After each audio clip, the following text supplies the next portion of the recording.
Hello बच्चों, आज की क्लास में हम स्टार्ट करने वाले हैं 12th क्लास मैक्रो इकोनॉमिक्स का एक बहुत ही इंपॉर्टेंट चैप्टर जिसका नाम है aggregate demand and related concept. Aggregate demand and related concept belong करता है हमारी यूनिट इनकम एंड एम्प्लॉयमेंट को, क्योंकि इनकम एंड एम्प्लॉयमेंट हमारे बोर्ड एग्जाम में सबसे ज़्यादा मार्क्स की आती है। चैप्टर में बहुत सारी थ्योरी है, न्यूमेरिकल है और चैप्टर बहुत ज़्यादा लेंथी है।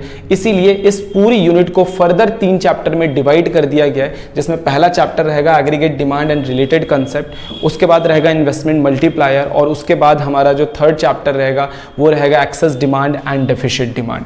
क्योंकि इस यूनिट को 3 चैप्टर में डिवाइड किया गया, आपके बुक के अंदर भी 3 चैप्टर हैं, ठीक है इसके, तो हम लोग भी इसको 3 पार्ट्स के अंदर ही डिवाइड करके पढ़ने वाले हैं। तो आज इस यूनिट का पहला चैप्टर मैं स्टार्ट करवा रहा हूं, aggregate demand and related concept. आपके बुक के अंदर भी आप चेक कर लेना कि हम कौन सा चैप्टर पढ़ रहे हैं। जितनी चीजें पढ़ाऊंगा साथ साथ नोट करते रहना, इससे क्या होगा कि भाई आगे जब रिवीजन करोगे तो आपको थोड़ी आसानी हो जाएगी, ठीक है। पहला इसमें आप पढ़ते हैं कि हम लोग इस चैप्टर के अंदर क्या क्या टॉपिक्स पढ़ने वाले हैं, ये देख लेते हैं। पहला हम लोग पढ़ेंगे एग्रीगेट डिमांड। 12th क्लास में 11th क्लास में थे तो सिर्फ डिमांड सुना था कि डिमांड क्या है, इंडिविजुअल डिमांड क्या है, मार्केट डिमांड क्या है। अब ये एग्रीगेट डिमांड मतलब पूरी इकोनॉमी की डिमांड, हमारे देश के अंदर जितने भी सेक्टर्स हैं सब मिलकर जितनी डिमांड करते हैं उसको हम लोग एग्रीगेट डिमांड कहते हैं। फिर एग्रीगेट सप्लाई, इसी तरीके से, क्योंकि हम मैक्रो इकोनॉमिक्स पढ़ रहे हैं तो यहाँ पर पूरी कंट्री की बात हो रही है, तो यहाँ पर एग्रीगेट डिमांड भी पूरी कंट्री की, एग्रीगेट सप्लाई भी। फिर कंजम्पशन फंक्शन क्या होता है, ये कितने टाइप का होता है, सेविंग फंक्शन क्या होता है, सेविंग फंक्शन कितने टाइप का होता है, सेविंग से कंजम्पशन का क्या लेना देना है और इससे कैसे कैलकुलेट करते हैं। उसके बाद कंजम्पशन से सेविंग का क्या लेना देना है, इसे कैसे कैलकुलेट करते हैं। इन्वेस्टमेंट फंक्शन क्या है, इन्वेस्टमेंट किन चीज़ों के ऊपर डिपेंड करता है, कितने तरीके के होते हैं। और उसके बाद हम लोग पढ़ेंगे equilibrium level of income, economy के अंदर कौन सा लेवल ऑफ इनकम ऐसा है जहां पर कोई इकोनॉमी स्टैंड करना चाहती है।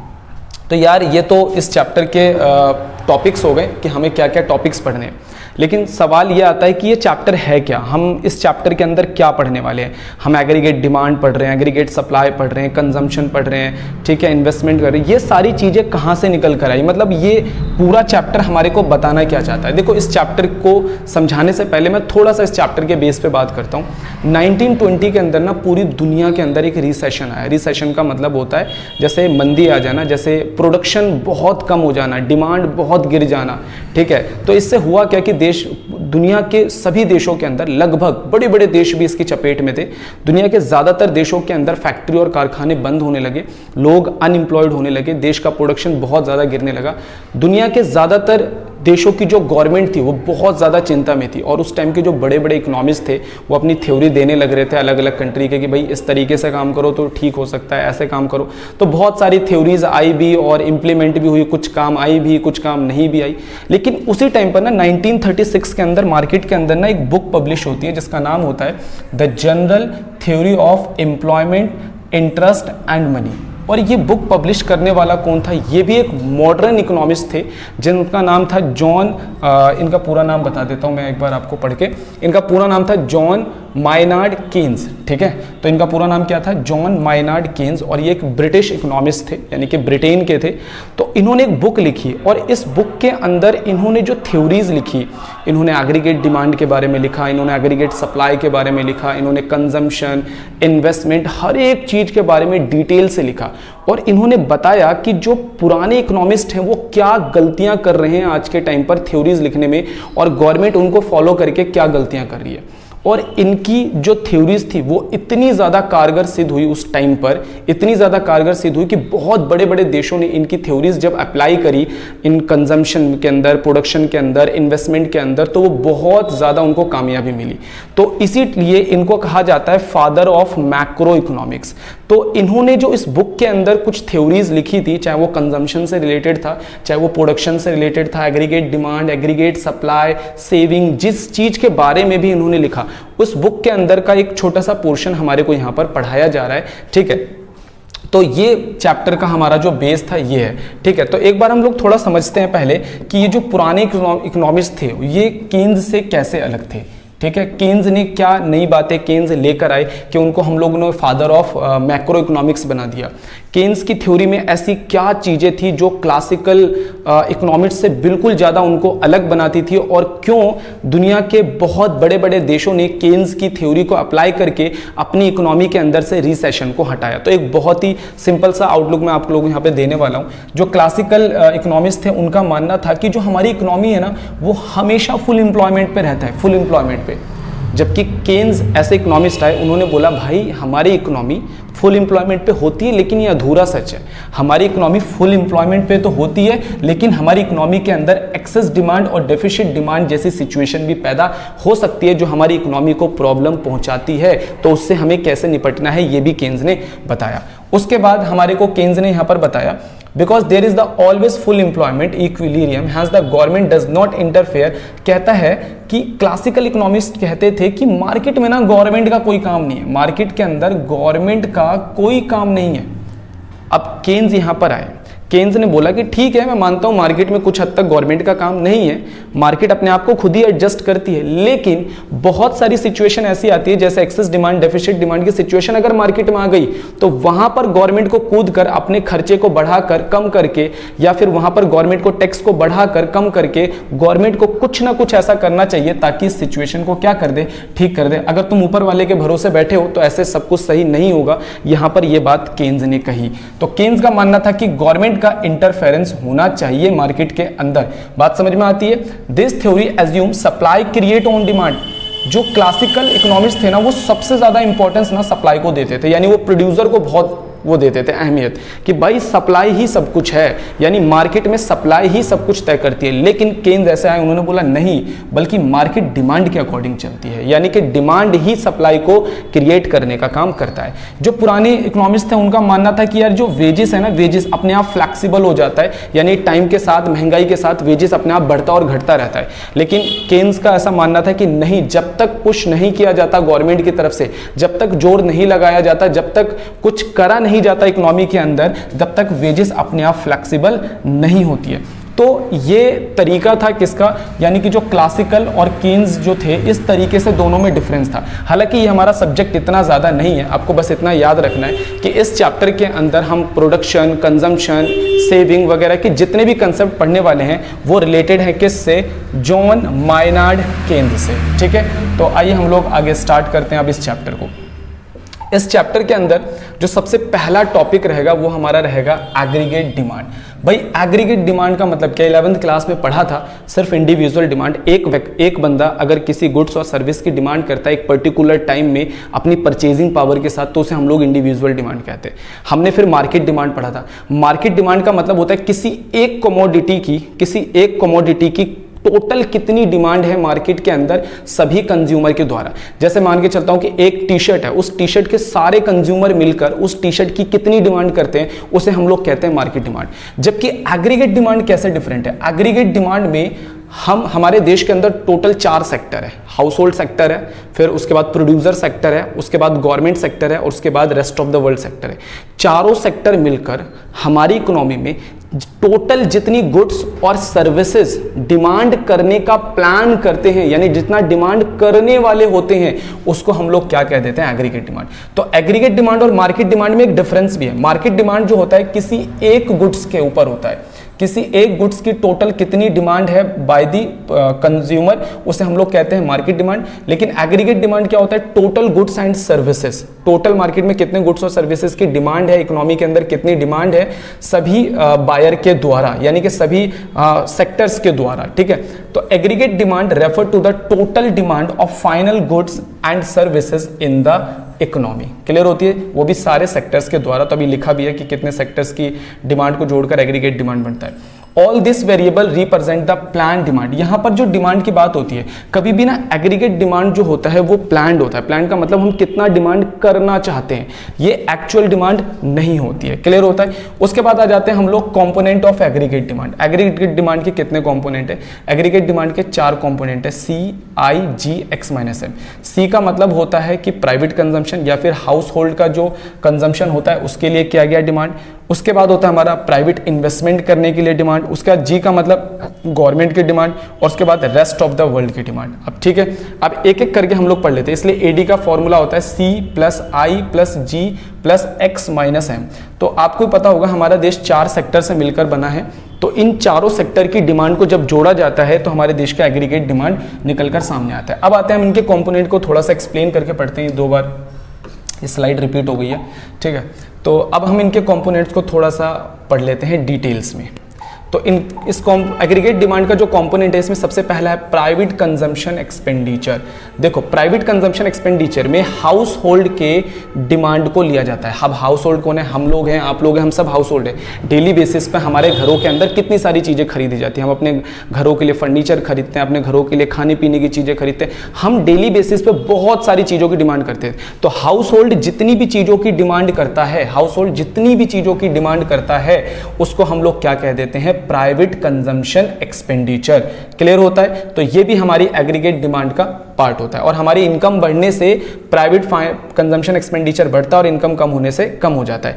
अगले नंबर पे आते हैं इन्वेस्टमेंट एक्सपेंडिचर। इन्वेस्टमेंट एक्सपेंडिचर किसके द्वारा किया जाता है? प्रोड्यूसिंग सेक्टर के द्वारा। प्रोड्यूसिंग सेक्टर का मतलब होता है जो फर्में होती हैं उनके द्वारा। आपको पता है कि जो फर्में होती हैं वो भी डिमांड करती है। सपोज दैट कि मैं एक शॉप चलाता हूं, तो मैंने क्या करा कि एक फ्रिज खरीद के लाया अपनी शॉप के लिए, तो यहां पर ये प्राइवेट कंजम्पशन नहीं है बल्कि ये एक इन्वेस्टमेंट एक्सपेंडिचर है, क्योंकि मैं अपनी दुकान के लिए फ्रिज खरीद के लाया हूं। तो जितने भी बिजनेसमैन होते हैं वो बहुत सारी मशीनरीज खरीदते हैं, फर्नीचर खरीदते हैं, गुड्स खरीदते हैं, यानी कि इन्वेस्टमेंट करते हैं। तो वो सारी इन्वेस्टमेंट जो है वो किसकी इन्वेस्टमेंट होती है? प्रोड्यूसिंग सेक्टर की इन्वेस्टमेंट होती है। तो 2 कंपोनेंट आपको समझ में आगे हो गए। अगले नंबर पे है गवर्नमेंट एक्सपेंडिचर। यार गवर्नमेंट भी ना बहुत सारे गुड्स और सर्विसेज के ऊपर पैसा खर्च करती है, उसे हम लोग कहते हैं कि गवर्नमेंट का एक्सपेंडिचर भी एग्रीगेट डिमांड का पार्ट है। गवर्नमेंट की बहुत सारी फर्में चल रही हैं, गवर्नमेंट हॉस्पिटल चला रही है, स्कूल चला रही है, कॉलेजेस चला रही है, तो गवर्नमेंट भी बहुत सारे गुड्स और सर्विसेज की डिमांड करती है। वहां पे काम करने वाले वर्कर्स की सैलरी वगैरह पे करती है। तो गवर्नमेंट भी क्या करती है? देश के अंदर एग्रीगेट डिमांड का पार्ट बनती है। अगले नंबर पे है नेट एक्सपोर्ट। नेट एक्सपोर्ट का मतलब होता है कि हम अपना सामान बाहर ले जाकर बेचते हैं, यानी हमारे गुड्स और सर्विस की डिमांड बाहर है और बाहर की गुड्स और सर्विस की डिमांड हम लोग करते हैं। हम लोग अमेरिका से बहुत सारा सामान अमेरिका से खरीदते हैं और अमेरिका को बेचते भी हैं। तो ये जो नेट एक्सपोर्ट आता है, यानी कि इसकी जो इंपोर्ट और एक्सपोर्ट का जो नेट एक्सपोर्ट आता है, यानी इंपोर्ट और एक्सपोर्ट का जो डिफरेंस आता है उसको हम लोग कहते हैं नेट एक्सपोर्ट। ये भी एग्रीगेट डिमांड का पार्ट है। सिंपल एग्रीगेट डिमांड टोटल कितनी चीजों से मिलकर बनता है? 4 चीजों से।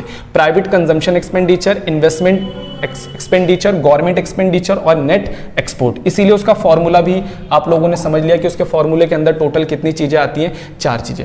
अब लेकिन ना एक इंपॉर्टेंट बात आपको जो समझनी है वो क्या समझनी है? ये देखो, आपको समझना ये है कि वैसे तो एग्रीगेट डिमांड के अंदर टोटल कितनी चीजें आती हैं? 4। लेकिन हम जो ये चैप्टर पढ़ रहे हैं ना, ये हम 2 सेक्टर के अंदर पढ़ रहे हैं सिर्फ।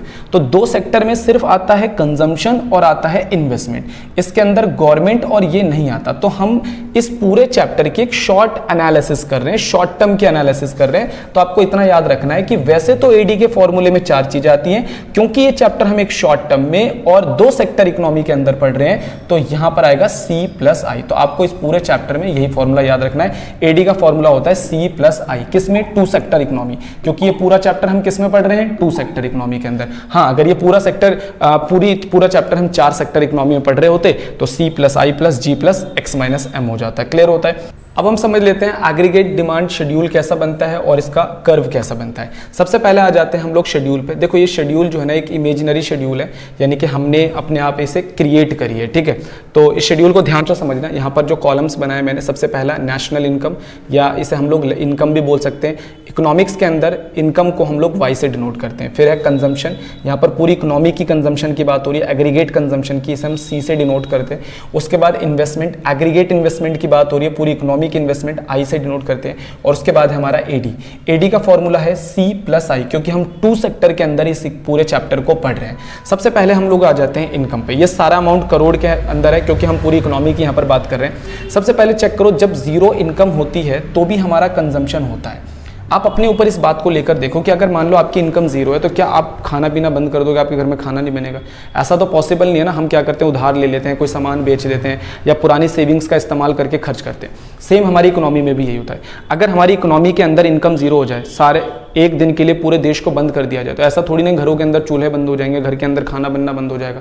भाई कंजम्पशन फिर भी होगा। इकोनॉमी अगर भले ही जीरो इनकम पे पहुंच जाए लेकिन कंजम्पशन फिर भी होगा, भले ही वो देश वो इकोनॉमी कहीं से उधार ले या अपने एसेट्स को बेचे, कुछ भी करे, ठीक है। तो इनकम जीरो होने पर भी कंजम्पशन जीरो नहीं होता।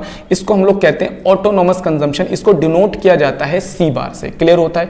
उसके बाद क्या होता है, जैसे जैसे हमारी इनकम बढ़ती है वैसे वैसे हमारा कंजम्पशन बढ़ता है, लेकिन एक लेवल के बाद इनकम तेजी से बढ़ता है और कंजम्पशन धीरे धीरे बढ़ता है। आप अपने ऊपर ही इस बात को लेकर देखो कि अगर आपकी इनकम बढ़ती जाए बढ़ती जाए बढ़ती जाए तो एक लेवल के बाद आप सोचोगे ना कि यार मैं सेविंग करना भी शुरू कर दूं, तो इनकम तो तेजी से बढ़ रहा है लेकिन कंजम्पशन धीरे धीरे बढ़ेगा क्योंकि आप कुछ पैसा सेव करने लग जाते हो। क्लियर होता है। इसको हम लोग कहते हैं इंड्यूस्ड कंजम्पशन, ठीक है। उसके बाद हम आ जाते हैं यहां पर इन्वेस्टमेंट पे।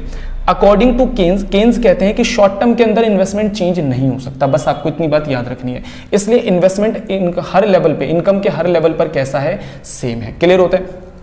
अब हमें अगर एग्रीगेट डिमांड निकालना है, एग्रीगेट डिमांड का फॉर्मूला क्या था, C + I, दोनों का हम सम करते चले जाएंगे, हमारे पास क्या आ जाएगा बच्चों, एग्रीगेट डिमांड आ जाएगा। तो हमने इस तरीके से क्या कर लिया, एग्रीगेट डिमांड निकाल लिया। अब आ जाते हैं हम लोग एग्रीगेट डिमांड के डायग्राम पे। अगर आप डायग्राम बनाना चाहते हो तो जरूरी नहीं है कि आप यही वाला डायग्राम बनाओ, आप इसे इस तरीके से भी बना सकते हो, एग्रीगेट डिमांड, ठीक है।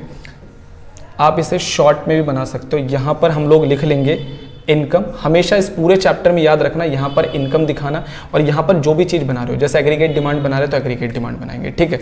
अच्छा, एग्रीगेट डिमांड बनाने से पहले सबसे पहले मैं कंजम्पशन कर्व बनाता हूं। देखो ये कंजम्पशन कर्व है, ठीक है, ये हमारा कंजम्पशन कर्व है। कंजम्पशन कभी भी जीरो नहीं होता, देखो इसलिए मैंने इसको जीरो से स्टार्ट नहीं करा, यहां से करा, मैं आर पॉइंट से इसको स्टार्ट कर रहा हूं। क्लियर। और ये किसके बराबर है, इक्विवेलेंट है हमारा ऑटोनोमस कंजम्पशन, क्योंकि हमारा कंजम्पशन कभी भी जीरो नहीं होता, इसलिए जीरो से स्टार्ट मत करना।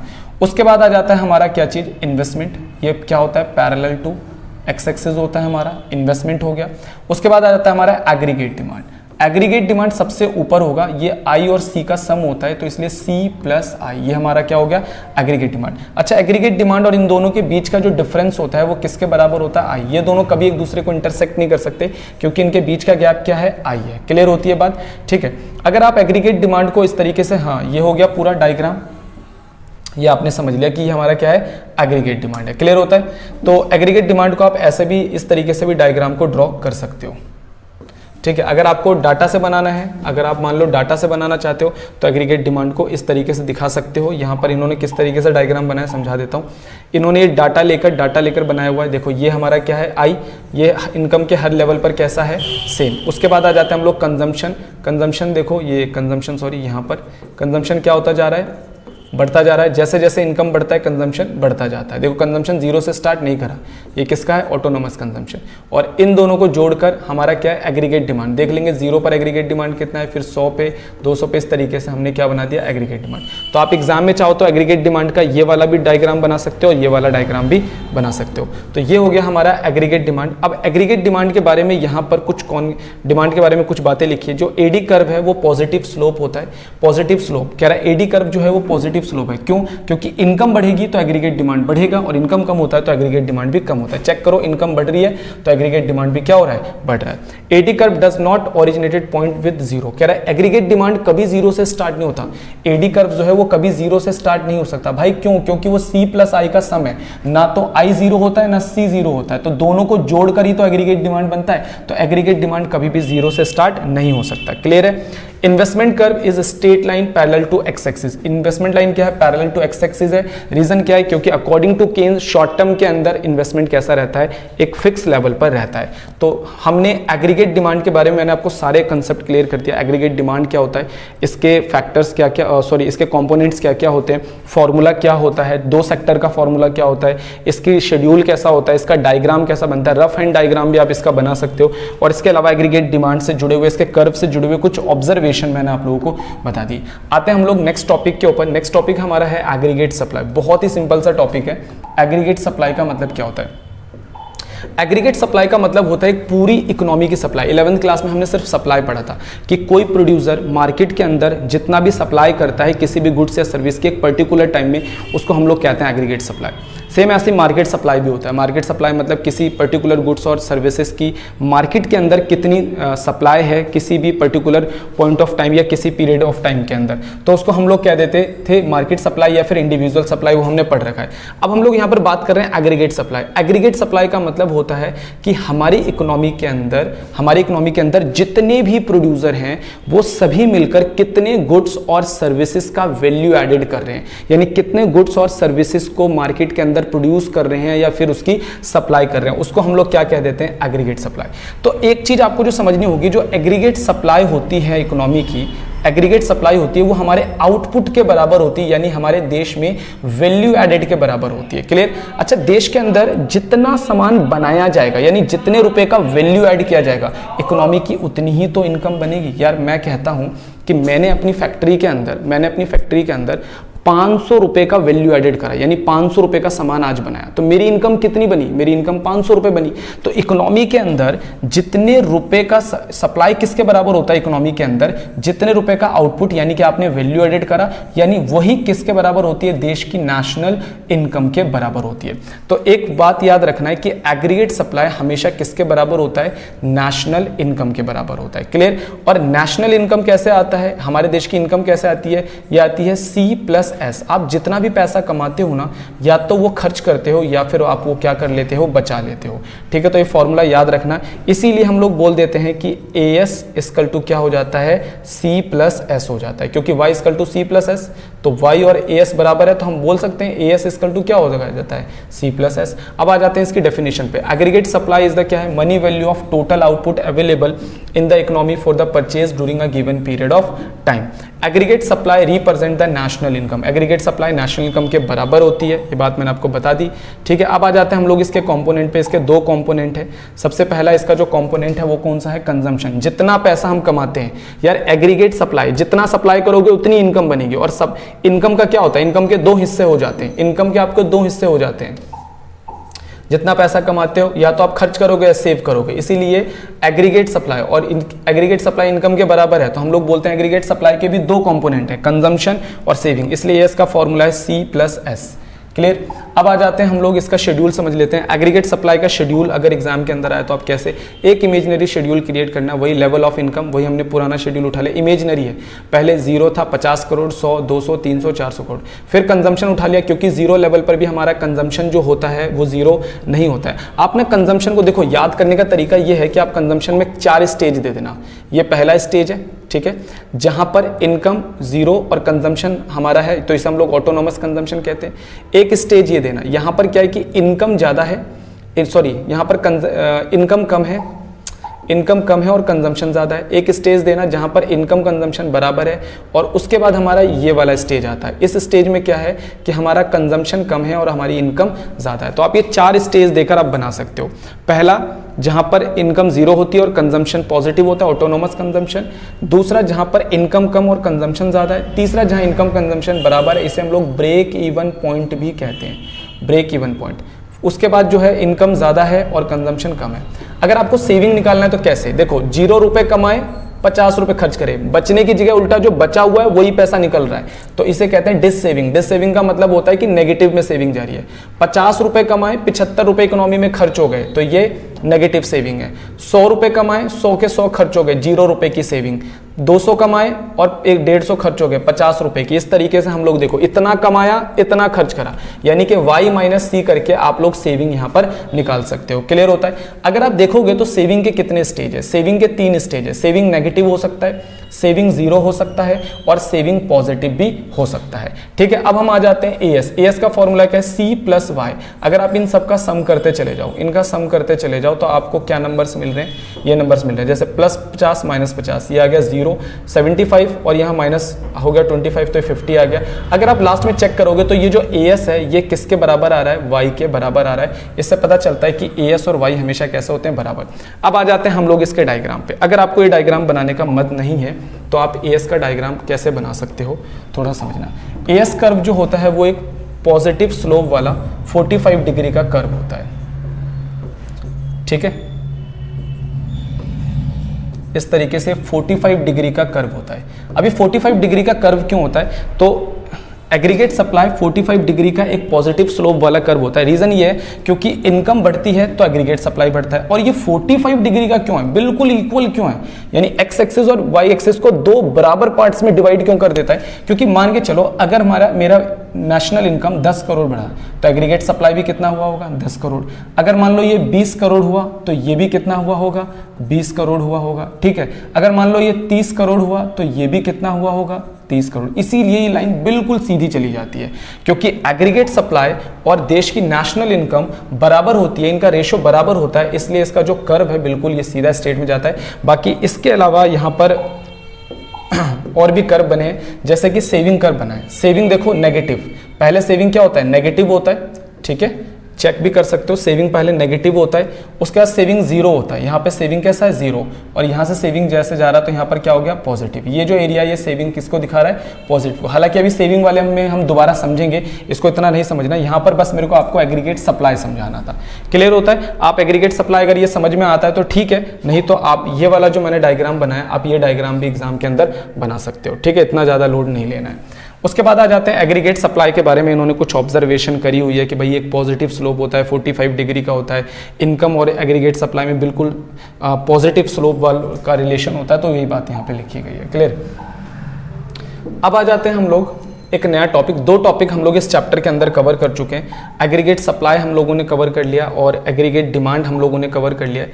अब जो हमारा टॉपिक है वो हम पढ़ने जा रहे हैं कंजम्पशन फंक्शन, इसे हम लोग प्रोपेंसिटी टू कंज्यूम भी कहते हैं। अब ये कंजम्पशन फंक्शन और प्रोपेंसिटी टू कंज्यूम का मतलब क्या है, अब भाई हम लोग जितना कमाते हैं और हमारी इनकम और हमारे खर्चे में एक रिलेशन है। अब देखो कि आप ज़्यादा कमाओगे तो आप ज़्यादा खर्च करोगे, अगर आप कम कमाओगे तो आपका खर्चा भी कहीं ना कहीं कम होगा। जो इंसान जितना ज़्यादा कमाता है उसका खर्चे भी उतने ही ज़्यादा होते हैं, कहीं ना कहीं वो गाड़ियों पे खर्च ज़्यादा करेगा, मकान पे खर्च ज़्यादा करेगा, खाने पीने पे खर्च ज़्यादा करेगा। तो जैसे ये हमारे इंडिविजुअल का रूल है, सेम ये हमारी इकोनॉमी का भी रूल है। हमारी इकोनॉमी में भी जब हमारी इकोनॉमी की नेशनल इनकम बढ़ने लगती है तो हमारी इकोनॉमी का खर्चा बढ़ने लग जाता है, वो भी हमारी तरह ही बिहेव करता है। और जब हमारी इकोनॉमी के अंदर हमारे देश का नेशनल इनकम कम होने लगता है तो हमारी इकोनॉमी का खर्चा भी क्या होने लगता है, कम होने लगता है। तो हमारी इकोनॉमी के अंदर भी हमारे इनकम और हमारे खर्चे में एक रिलेशन पाया जाता है, एक रिलेशन पाया जाता है, इसको हम लोग कहते हैं कंजम्पशन फंक्शन। आइए, consumption function state the relation between the consumption and income, ठीक है, यानी कि हमारे कंजम्पशन और हमारी इनकम के बीच में एक फंक्शन पाया जाता है, एक रिलेशन पाया जाता है। अगर आप इसे चेंज करोगे तो ये भी अपने आप क्या हो जाएगा, चेंज हो जाएगा, या फिर इसे चेंज करोगे तो ये भी अपने आप चेंज हो जाएगा। क्लियर। अब आते हैं हम लोग फॉर्मूला। फॉर्मूला क्या है, कंजम्पशन का फॉर्मूला है C बार प्लस BY। अब ये C बार क्या है, अब ये BY क्या है, हम लोग अभी इसको शेड्यूल में क्लियर करने वाले हैं। तो अभी आपको याद रखना है कि कंजम्पशन का फॉर्मूला क्या है, C बार प्लस BY। एक और फॉर्मूला मैं आपको लिखवा देता हूँ, Y होता है C प्लस S। क्लियर। तो यहाँ पर से C का फॉर्मूला बन जाता है Y माइनस S। अगर आप Y माइनस S करते हो तो भी आपको C पता चल जाता है, ठीक है। अब यहाँ पर देखते हैं, सारी चीज़ें यहाँ से आपको कवर हो जाएंगी। पहला हम लोग समझेंगे कि कंजम्पशन फंक्शन का शेड्यूल कैसा बनेगा, इसका डायग्राम कैसा बनेगा। बहुत हार्ड डायग्राम है तो मैं आपको इसका सिंपल डायग्राम भी आपको बना के समझा दूंगा जो एग्जाम के अंदर आप लिख सकते हो। एक हमने इमेजिनरी शेड्यूल यहाँ पर क्रिएट की हुई है। यहाँ पे नेशनल इनकम है जो कि 0 से लेकर सारा अमाउंट करोड़ के अंदर है, पहले बताया था मैंने। यहाँ पर कंजम्पशन है जिसे हम लोग C से डिनोट करते हैं, ठीक है। तो अगर आप इसमें देखोगे तो सबसे पहले तो इसमें 2 स्टेज है। जब हमारी इनकम 0 होती है तो भी हमारा कंजम्पशन 0 नहीं होता, जिसे हम लोग क्या कह देते हैं, ऑटोनोमस कंजम्पशन। उसके बाद क्या होता है, जैसे जैसे हमारी इनकम बढ़ती है वैसे वैसे हमारा कंजम्पशन भी क्या होता चला जाता है, बढ़ता चला जाता है। तो इस पोजीशन को हम लोग कह देते हैं इंड्यूस्ड कंजम्पशन। इसको हम लोग डिनोट करते हैं किससे, इसको हम लोग डिनोट करते हैं, या इसको मैं ऐसे लिख दूं यहाँ पे C बार, और इसको हम लोग डिनोट करते हैं BY। यहाँ पर B का मतलब जो होता है वो होता है MPC का मतलब जब हमारी इनकम बढ़ती है तो हमारा कंजम्पशन किस रफ्तार से बढ़ता है उसको डिनोट करने का काम करता है MPC। जैसे मान लो MPC 70% है तो हमारी इनकम जितना बढ़ेगा हम उसमें से 70% खर्च कर देंगे। बात समझ में आ गई। तो इसे हम लोग किससे डिनोट करते हैं, BY। तो इसीलिए फॉर्मूले के अंदर, इसीलिए फॉर्मूले में जो लिखा हुआ था C इक्वल टू क्या लिखा था, C बार फिर क्या लिखा था प्लस बी वाई। एक तो बात ये हो गई, ये हमारा फॉर्मूला कैसे बनता है सी बार प्लस बी वाई। तो कंजम्पशन में एक कंजम्पशन होता है जो फिक्स होता है, यानी कि जो हमारी ऑटोनोमस कंजम्पशन है, और उसके बाद जब हमारी इनकम बढ़ती है तो हमारा कंजम्पशन जो बढ़ता है उसको हम लोग डिनोट करते हैं किससे, बी वाई से। अच्छा, अगर हम इनकम और कंजम्पशन में स्टेज देखें तो कितने स्टेज होते हैं, तो यहाँ पर अगर आप स्टेज देखोगे 3 स्टेज होते हैं।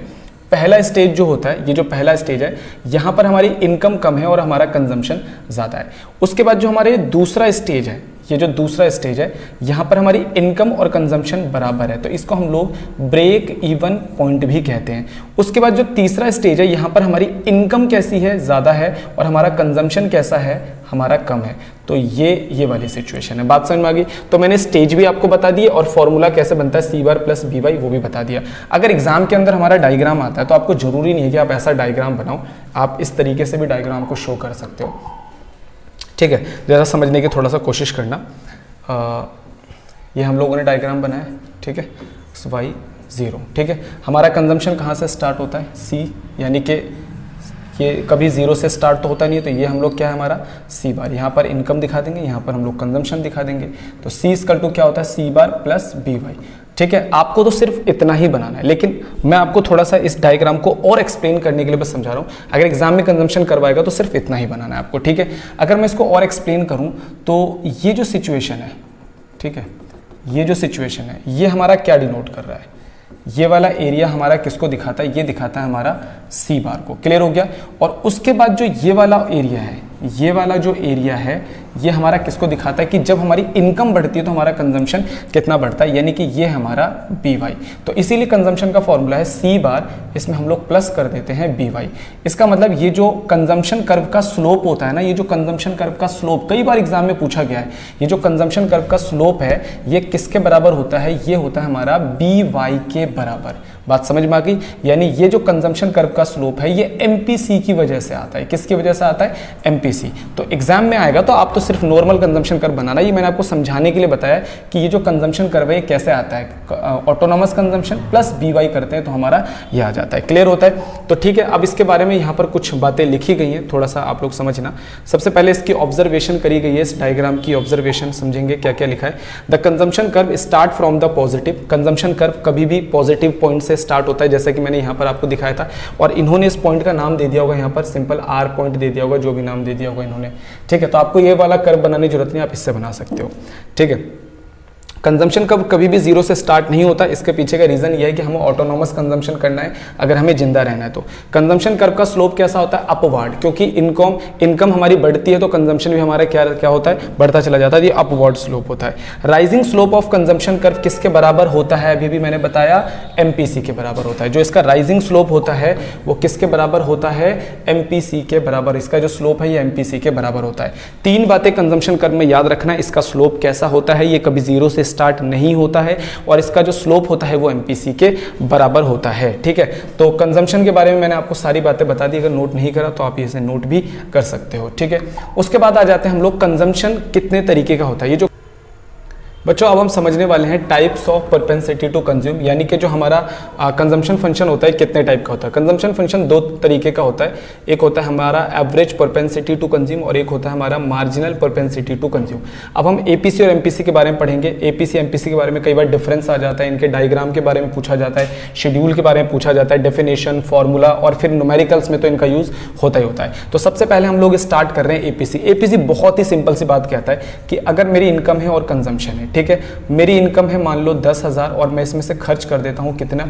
8,000। तो मेरा एपीसी बहुत ही सिंपल सी बात कहता है, ये कहता है एपीसी निकालने का फॉर्मूला है C अपॉन में Y। क्या है? C अपॉन में Y, यानी कि मेरा कंजम्पशन कितना है? 8,000 और मेरी इनकम कितनी है?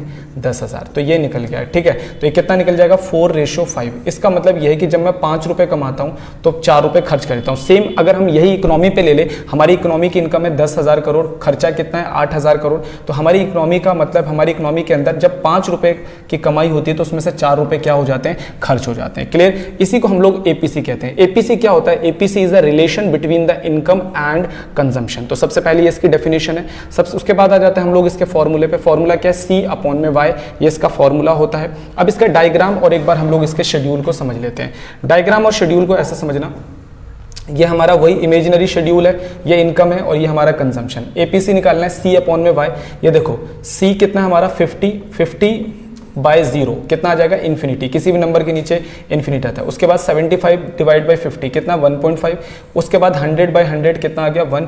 150 बाय 200 ये हमारा इस तरीके से आ गया। 200 को 300 से डिवाइड करोगे ये नंबर आ जाता है। 250 को आप 400 से डिवाइड कर दो, 300 को इस तरह से डिवाइड कर दो। यहाँ पर जो देखने वाली बात है वो क्या है, एपीसी की वैल्यू इन्फिनिटी भी होती है, एपीसी की वैल्यू ग्रेटर देन 1 होती है, एपीसी की वैल्यू 1 भी हो सकती है और एपीसी की वैल्यू लेस देन 1 होती है। अब एग्जाम में ना सीधा आपसे यही क्वेश्चन पूछता है कि बताओ एपीसी की वैल्यू इन्फिनिटी कब आएगी। एपीसी की वैल्यू इन्फिनिटी तब आती है जब हमारी इनकम 0 होती है और हम ऑटोनॉमस कंजम्पशन कर रहे होते हैं। एपीसी की वैल्यू मोर देन 1 कब आएगी, मोर देन 1 तब आती है जब हमारी इनकम कम और हमारा कंजम्पशन ज्यादा होता है। एपीसी की वैल्यू 1 कब आती है, जब हमारी इनकम और कंजम्पशन इकोनॉमी के अंदर बराबर होती है। एपीसी की वैल्यू लेस देन 1 कब आती है, जब हमारी इकोनॉमी के अंदर हमारी जो इनकम है वो ज्यादा होती है और हमारा खर्चा, हमारा एक्सपेंडिचर इकोनॉमी में कम होता है। तो ये इसकी प्रॉपर्टीज भी है। एपीसी इन्फिनिटी कब, ग्रेटर देन 1 कब, इक्वल 1 कब और लेस देन 1 कब आता है। अब अगर आ जाता है एग्जाम के अंदर कि भाई एपीसी का हमें एक शेड्यूल बना के दिखाओ, तो जरूरी नहीं है कि ये जो खतरनाक सा शेड्यूल आपको दिख रहा है आप ये शेड्यूल बनाओ। आप इस तरीके से एपीसी का शेड्यूल बना सकते हो अगर आपको दिख रहा होगा। ठीक है, आपको क्या करना है, एपीसी क्योंकि ये कंजम्पशन कर्व से निकलता है, इस तरीके से आप एक कंजम्पशन कर्व बनाओगे। सबसे पहले यहां पर आप लिख दोगे एपीसी 0 और यहां पर आप इनकम को डिनोट करोगे। क्लियर। आपने क्या करना है, कोई भी एक पॉइंट लेना है। जैसे मैं यहाँ पर पॉइंट ले रहा हूँ ए। क्लियर। ए पॉइंट पे मैंने इस तरह से लिया, यहाँ पर मैंने नाम दे दिया एम और यहाँ पर दे दिया एन। अब यहाँ पर मुझे एपीसी निकालना है। एपीसी का फॉर्मूला क्या होता है, सी अपॉन में वाई। तो आप चेक कर लो आपने कंजम्पशन कितना करा, ये कंजम्पशन है, आपने कंजम्पशन कितना करा है, ओ से लेकर एम तक। ये ओ से लेकर एम, तो यहाँ से लिखेंगे हम ओ से लेकर एम। उसके बाद इनकम कितना है, ओ से लेकर वाई, ये इनकम है तो ओ से लेकर वाई आपकी इनकम है, सॉरी ओ से लेकर एन, सॉरी ओ से लेकर एन। तो ये हो गया हमारा डायग्राम।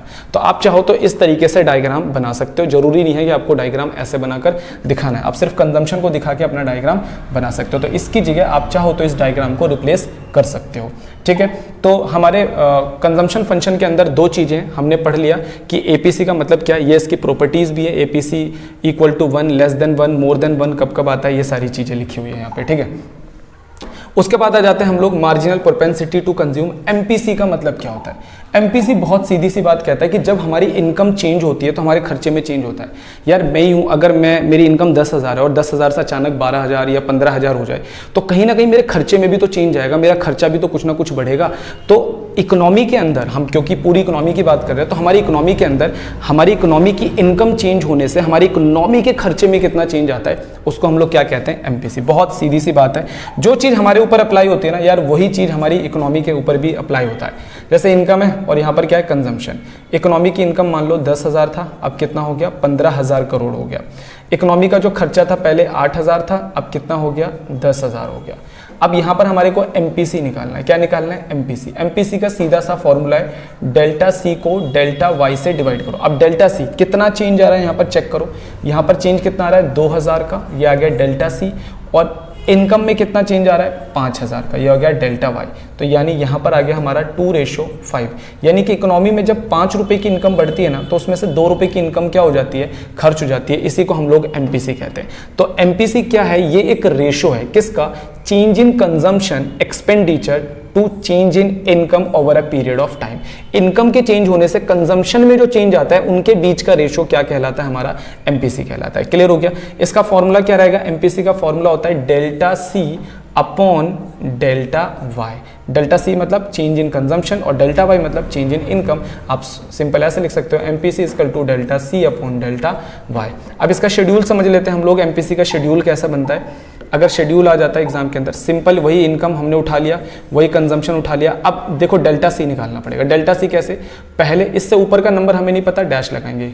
75 में से 50 गया 25, 100 में से 75 चला गया 25, इसमें से ये गया 50 आ गया, इसमें से ये गया 50 आ गया। तो हम नीचे वाले में से ऊपर वाले को माइनस करेंगे, हमारा डेल्टा सी। डेल्टा वाई कैसा आएंगे, 50 में से 0 माइनस करेंगे। ठीक है, यहाँ पर 50, इससे ऊपर का नंबर नहीं पता, जीरो डैश लगाना है, इसमें से इसको माइनस करना है, इसमें से इसको माइनस करना है। इस तरीके से माइनस करके हमने क्या निकाल लिया, डेल्टा वाई। अब हमें एमपीसी निकालना है। एमपीसी का सिंपल सा फॉर्मूला क्या है, delta C upon delta Y. तो यहाँ पर तो डैश आ जाएगा, डेल्टा सी कितना है यहाँ पर चेक करो, 25 और डेल्टा वाई कितना है 50, तो 25 डिवाइड बाई 50 ये आ गया हमारा 0.5। इसको थोड़ा सा बड़ा कर देता हूँ, ठीक है। उसके बाद यहाँ पर डेल्टा सी कितना है 25 और डेल्टा वाई कितना है 50, 25 बाई 50 0.5। यहाँ पर इस तरीके से हम डिवाइड करते हुए चले जाएंगे डेल्टा सी और डेल्टा वाई को, तो हमारे ये नंबर्स हमारे को मिल जाएगा। क्लियर होती है सभी बच्चों को बात। अब एक क्वेश्चन आ जाता है कि डेल्टा सी की हाईएस्ट और लोवेस्ट वैल्यू क्या हो सकती है। देखो डेल्टा सी की जो हाईएस्ट वैल्यू हो सकती है वो हो सकती है 1। ये है डेल्टा सी कह रहा हूँ, सॉरी, एमपीसी की जो हाईएस्ट वैल्यू होती है वो होती है 1 और एमपीसी की जो लोवेस्ट वैल्यू हो सकती है वो क्या हो सकती है 0। तो एक बार एग्जाम में क्वेश्चन आया था कि what is the highest value of MPC and the lowest value of MPC, और ये कब आता है, हाईएस्ट वैल्यू कब आएगा और लोवेस्ट वैल्यू कब आएगा। देखो जब आप अपनी बढ़ी हुई इनकम का सारा पैसा खर्च कर दोगे तो आपका जो एमपीसी आएगा वो 1 आ जाएगा। कैसे, मान लो आपकी इकोनॉमी के अंदर जो इनकम है वो 10,000 करोड़ है और आपका जो कंजम्पशन है वो 8,000 करोड़ है। आपकी इकोनॉमी के अंदर 2,000 करोड़ की इनकम बढ़ गई तो आपकी इकोनॉमी का जो कंजम्पशन है वो भी 2,000 करोड़ बढ़ गया। अब यहाँ पर अगर आप एमपीसी निकालते हो तो फॉर्मूला होता है डेल्टा सी, कितना चेंज आ रहा है 2,000, और डेल्टा वाई इनकम में कितना चेंज आ रहा है 2,000। आंसर कितना आ गया 1। एमपीसी 1 कब आता है, एमपीसी 1 तब आता है जब हम अपनी बढ़ी हुई इनकम का पूरा पैसा क्या कर देते हैं, मार्केट के अंदर खर्च हो जाता है, इकोनॉमी में खर्च हो जाता है, तो हमारा एमपीसी 1 आता है। तो एमपीसी की हाईएस्ट वैल्यू क्या है, एमपीसी की हाईएस्ट वैल्यू है 1। कब आती है, जब बढ़ी हुई इनकम का इकोनॉमी में सारा पैसा खर्च कर देता है। और इकोनॉमी में एमपीसी की लोवेस्ट वैल्यू कब आती है, जैसे इनकम हमारा 10,000 करोड़ था और कंजम्पशन हमारा 8,000 करोड़ था, ठीक है। इकोनॉमी में इनकम बढ़ी 12,000 और कंजम्पशन आपने कुछ बढ़ाया ही नहीं, कंजम्पशन अभी भी कितना है 8,000 ही है। तो यहाँ पर एमपीसी की वैल्यू क्या आएगी, डेल्टा सी कितना आ रहा है, चेंज ही नहीं हुआ 0। डेल्टा वाई कितना आ गया 2,000, आंसर कितना आ गया 0। यानी कि एमपीसी की हाईएस्ट वैल्यू तब आती है जब आप बढ़ी हुई इनकम का पूरा पैसा खर्च करते हो इकोनॉमी में, और एमपीसी की सबसे लोवेस्ट वैल्यू तब आती है जब इकोनॉमी में इनकम बढ़ती है पर खर्चा कुछ भी नहीं बढ़ता, तो एमपीसी की लोवेस्ट वैल्यू आ जाती है। तो यहाँ पर अगर डायग्राम पूछा जाता है, हमसे पूछा जाता है कि भाई एमपीसी का डायग्राम बना के दिखाओ, बहुत सिंपल है, आपको जरूरत नहीं है इतना ऐसा डायग्राम बनाने का, ठीक है। आप एक सिंपल डायग्राम भी बनाकर एग्जाम के अंदर दिखा सकते हो। कैसे दिखाएंगे, जैसे मान लो ये हम लोग डायग्राम बना रहे हैं, क्लियर, ठीक है। यहाँ पर हम लोग दिखाएंगे इनकम और यहाँ पर हम लोग दिखाएंगे एमपीसी, ठीक है। यहाँ पर हम लोग एक कंजम्पशन कर्व बनाएंगे क्योंकि एपीसी और एमपीसी कंजम्पशन से ही निकल कर सामने आता है, ठीक है। यहाँ पर मैंने एक पॉइंट दिया है ए, ठीक है, और यहाँ पर दे दिया m और यहाँ पर दे दिया n, क्लियर। उसके बाद क्या होता है कि मेरी इकोनॉमी के अंदर ना इनकम चेंज होती है, मान लो इनकम बढ़ जाती है तो इनकम के चेंज होने से कंजम्पशन में भी चेंज आएगा, ठीक है। ये पॉइंट आ गया मान लो अब b, ठीक है, और यहाँ पर मैंने लिख दिया p और यहाँ पे लिख दिया q। अब मुझे एमपीसी निकालना है। एमपीसी का फॉर्मूला क्या है, delta C upon delta Y, delta C upon delta Y. Delta C कितना है चेक करो, सी कंजम्पशन में कितना चेंज आ रहा है m से लेकर q, और y में कितना चेंज आ रहा है n से लेकर p। ये आ गया हमारा एमपीसी का डायग्राम। तो आप चाहो तो एमपीसी का डायग्राम ऐसे ड्रॉ कर सकते हो, जरूरी नहीं है कि आपको इतना हार्ड डायग्राम बनाकर एग्जाम के अंदर देना है, ठीक है। तो आप इसको नोट कर लेना। अब आ जाते हैं प्रॉपर्टीज ऑफ एमपीसी। एमपीसी की वैल्यू, जो एमपीसी की वैल्यू का रेंज है वो 0 से लेकर 1 के बीच में होता है, और एमपीसी से जुड़ी हुई जो बातें हैं एक बार वो भी हम लोग समझ लेते हैं। अच्छा, एक चीज याद रखना कि जितने भी अमीर देश होते हैं, अमीर देश, उनकी एमपीसी कम होती है। रीज़न बताता हूँ। अमीर देश के अंदर ज़्यादातर ऐसे लोग रहते हैं जिनकी इनकम का लेवल अच्छा है, और जब आपकी ज़रूरत, अमीर लोगों की ना ज़रूरत पहले से ही पूरी हो रही है, मतलब उनकी इनकम इतनी है कि उनकी सारी ज़रूरत पूरी हो रही है। अगर सोचो उनकी इनकम और बढ़ेगी तो वो खर्चा ज़्यादा नहीं बढ़ाएंगे क्योंकि उनकी ज़रूरत पहले से पूरी हो रही है। तो अमीर लोग जब है ना, अमीर लोग, उनकी इनकम बढ़ने से उनके खर्चे में ज़्यादा चेंज नहीं आता, इसलिए उनकी एमपीसी बहुत कम होती है। और गरीब लोग जब उनकी इनकम बढ़ती है तो उनकी इनकम बढ़ने की वजह से वो क्या करते हैं, उनकी जरूरत पहले से पूरी नहीं हो रही तो वो पैसा को ज़्यादा खर्च करते हैं, जिसकी वजह से उनकी एमपीसी हाई होती है। तो रिच लोगों की एमपीसी लो होती है और पुअर लोगों की एमपीसी हाई होती है। सेम इसी तरीके से कंट्री वाइज देख लेते हैं। अगर कोई डेवलप्ड कंट्री है, डेवलप्ड मतलब ऐसी कंट्री जिसमें सारे काम हो रखे हैं, तो उसकी इनकम बढ़ेगी उस कंट्री की, तो पैसा ज़्यादा खर्च नहीं होगा, बचेगा। इसका मतलब है कि वहाँ पर जो एमपीसी होगी वो कैसे होगी, कम होगी। जबकि डेवलपिंग कंट्री बहुत पैसा खर्च करती है, इनकम बढ़ेगी तो पैसा एकदम खर्च करेगी, तो इसलिए उसकी एमपीसी कैसी होती है, हाई। तो डेवलप्ड कंट्रीज की जो एमपीसी होती है वो लो होती है और डेवलपिंग कंट्री की एमपीसी हाई होती है। रिच लोगों की एमपीसी बहुत ही कम होती है और पुअर लोगों की एमपीसी बहुत ही ज़्यादा हाई होती है, बात याद रख लेना। एमपीसी के बारे में सारी चीज़ें बता दी, डायग्राम से लेकर शेड्यूल से लेकर हर एक चीज़ मैंने आपको कवर करवा दिया। अब एक टॉपिक हम लोग पढ़ने के लिए जा रहे हैं, जैसे हम लोगों ने कंजम्पशन फंक्शन पढ़ा वैसे ही हमारा एक टॉपिक है सेविंग फंक्शन। अब ये सेविंग फंक्शन क्या कहता है यार? सेविंग फंक्शन भी कहता है कि हमारी जो इनकम है और हमारा जो सेविंग है ना, उसमें एक रिलेशन होता है। आप ही बताओ, आप जितना ज़्यादा कमाओगे उतना ज़्यादा बचाओगे भी, ठीक है? बचाना भी तो जरूरी है ना, अगर बचाएंगे नहीं तो फ्यूचर में फिर कैसे काम चलेगा? तो जैसे हम लोग बचाते हैं ऐसे ही हमारी इकोनॉमी के अंदर भी सेविंग होती है। तो हम लोगों से ही तो मिलकर हमारा देश बनता है, तो हमारी सेविंग एक तरीके से हमारी कंट्री की सेविंग, ठीक है? तो हमारी इकोनॉमी के अंदर हमारी इनकम और हमारी सेविंग के बीच में भी एक रिलेशन पाया जाता है, जिसको हम लोग कहते हैं सेविंग फंक्शन, ठीक है? Saving function refer to the relation between the saving and income. इसे डिनोट करते हैं हम लोग एस फंक्शन वाई, यानी कि जब सेविंग में चेंज होगा तो इनकम में चेंज होगा, या इनकम में चेंज होगा तो सेविंग में चेंज होगा। सेविंग कैसे निकालते हैं एक बात बताओ, मैंने आपको बताया था y इक्वल टू होता है c प्लस एस। जितना कमाते हैं या तो खर्च होता है या तो बचता है, तो अगर हम यहाँ सेविंग निकालना चाहते हैं तो ये इधर आके माइनस हो जाएगा, y माइनस सी, ये बन गया हमारा फॉर्मूला। अब आ जाते हैं हम लोग प्रोपेंसिटी टू सेव। सेव के बारे में यहाँ पे लिखा वही लिखा हुआ कि इनकम और कंजम्पशन के बीच में एक सीधा रिलेशन पाया जाता है। जब हमारी इनकम बढ़ती है तो हमारा कंजम्पशन, हमारा सेविंग भी क्या होता है, बढ़ता है। इनकम घटता है तो सेविंग भी क्या होता है, कम होता है। और ये दो टाइप के होते हैं, वो भी अभी हम लोग सीखने वाले हैं, ठीक है? पहले हम लोग समझ लेते हैं इसके शेड्यूल के बारे में। शेड्यूल समझ लेते हैं। ये हमारा वही इमेजिनरी शेड्यूल है, इनकम है, नेशनल इनकम करोड़ के अंदर है, ये हमारा कंजम्पशन दे रखा है, सेम वही डाटा हम लोग बार बार उठा के कैरी कर रहे हैं। अब हमारे को सेविंग निकलना है, तो 0 रुपये कमाया, 50 रुपये खर्च करा, तो इस समय सेविंग होगी नहीं, बल्कि उल्टा सेविंग नेगेटिव में जा रही है। कहाँ से खर्च करोगे? तुम्हारे पास तुम्हारी इनकम है नहीं और खर्चा तुम्हें हो रहा है, तो तुम पैसा कहाँ से ला रहे हो? अपनी सेविंग में से ला रहे हो, कुछ ना कुछ सामान बेच रहे हो, तो सेविंग उस टाइम पे नेगेटिव है। तो ऑटोनोमस कंजम्पशन के टाइम पर, या फिर जब हमारी इनकम कम होती है और कंजम्पशन ज्यादा होता है, तो उस टाइम हमारी सेविंग नेगेटिव होती है, याद रखना है, सेविंग नेगेटिव होती है। सेविंग जीरो कब होती है? जब हमारा इनकम और कंजम्पशन कैसा होता है, बराबर होता है, ठीक है? इसे हम लोग ब्रेक इवन पॉइंट भी कहते हैं। ब्रेक इवन पॉइंट पर हमारी सेविंग कैसी होती है, जीरो। जैसे जैसे इनकम बढ़ती है फिर हमारी सेविंग क्या होती चली जाती है, बढ़ती बढ़ती चली जाती है। इसका मतलब सेविंग नेगेटिव हो सकता है, सेविंग जीरो हो सकता है और सेविंग पॉजिटिव भी हो सकता है। अब आपको इतना खतरनाक डायग्राम बनाने की जरूरत नहीं है, आप सिंपल सा डायग्राम बना सकते हो। आपको तो पता है ना कि सेविंग कितने तरीके से हो सकता है, सेविंग के 3 स्टेज हो सकते हैं, तो बस आपको यही चीज दिखाना है। यहाँ सेविंग लिखेंगे, यहाँ इनकम लिखेंगे, ये लो जी बन गया सेविंग कर्व, क्लियर? यहाँ पर ये वाला जो एरिया है ये किसको दिखाता है, ये दिखाता है नेगेटिव सेविंग को। ये जो पॉइंट है ये किसको दिखाता है, ये दिखाता है कि सेविंग यहाँ जीरो है, क्योंकि ये सेविंग जो है ये इनकम कर्व को क्या कर रही है, टच कर रही है, ठीक है? उसके बाद यहाँ पे जो ये वाला जो एरिया है ये किसको दिखाता है, ये दिखाता है कि हमारी सेविंग कैसी है, पॉजिटिव है। बात समझ में आई? तो सेविंग के 3 स्टेज हैं, नेगेटिव, जीरो और फिर कितना, पॉजिटिव। तो आपको शेड करने की जरूरत नहीं, आप सिंपल ऐसा डायग्राम बना देना, बन गया सेविंग कर्व, ठीक है? तो इतनी बात आपको समझ में आता है। उसके बाद आ जाता है types of saving function. Saving function 2 तरीके के होते हैं, एक होता है एवरेज प्रोपेंसिटी टू सेव, जिसे हम लोग कहते हैं एपीएस, और एक होता है मार्जिनल प्रोपेंसिटी टू सेव, जिसे हम लोग कहते हैं एमपीएस। अब हम लोग एपीएस और एमपीएस को समझ लेते हैं। सेम वैसे ही है जैसे हमारा एपीसी और एमपीसी था। सबसे पहला आ रहा है हमारा average propensity to save. Average propensity to save क्या कहता है कि आप कितना कमाते हो और कितना बचाते हो। जैसे हमारी इकोनॉमी के अंदर इनकम है हमारी 10,000 और हमारा जो सेविंग है वो है 2,000, तो हमारा एपीएस कैसा आ गया, एपीएस आएगा एस अपॉन में वाई। तो एस अपॉन में वाई ये फॉर्मूला होता है। एस कितना है 2000, वाई कितना है 10,000, यानी कि 2:10 आ गया, ठीक है? तो इसको हम लोग बोल सकते हैं 1:5। यानी इकोनॉमी में जब इनकम 5 रुपये बढ़ती है तो उसमें से 1 रुपये क्या कर लिया जाता है, बचा लिया जाता है। तो ये हमारा क्या है, एपीएस है।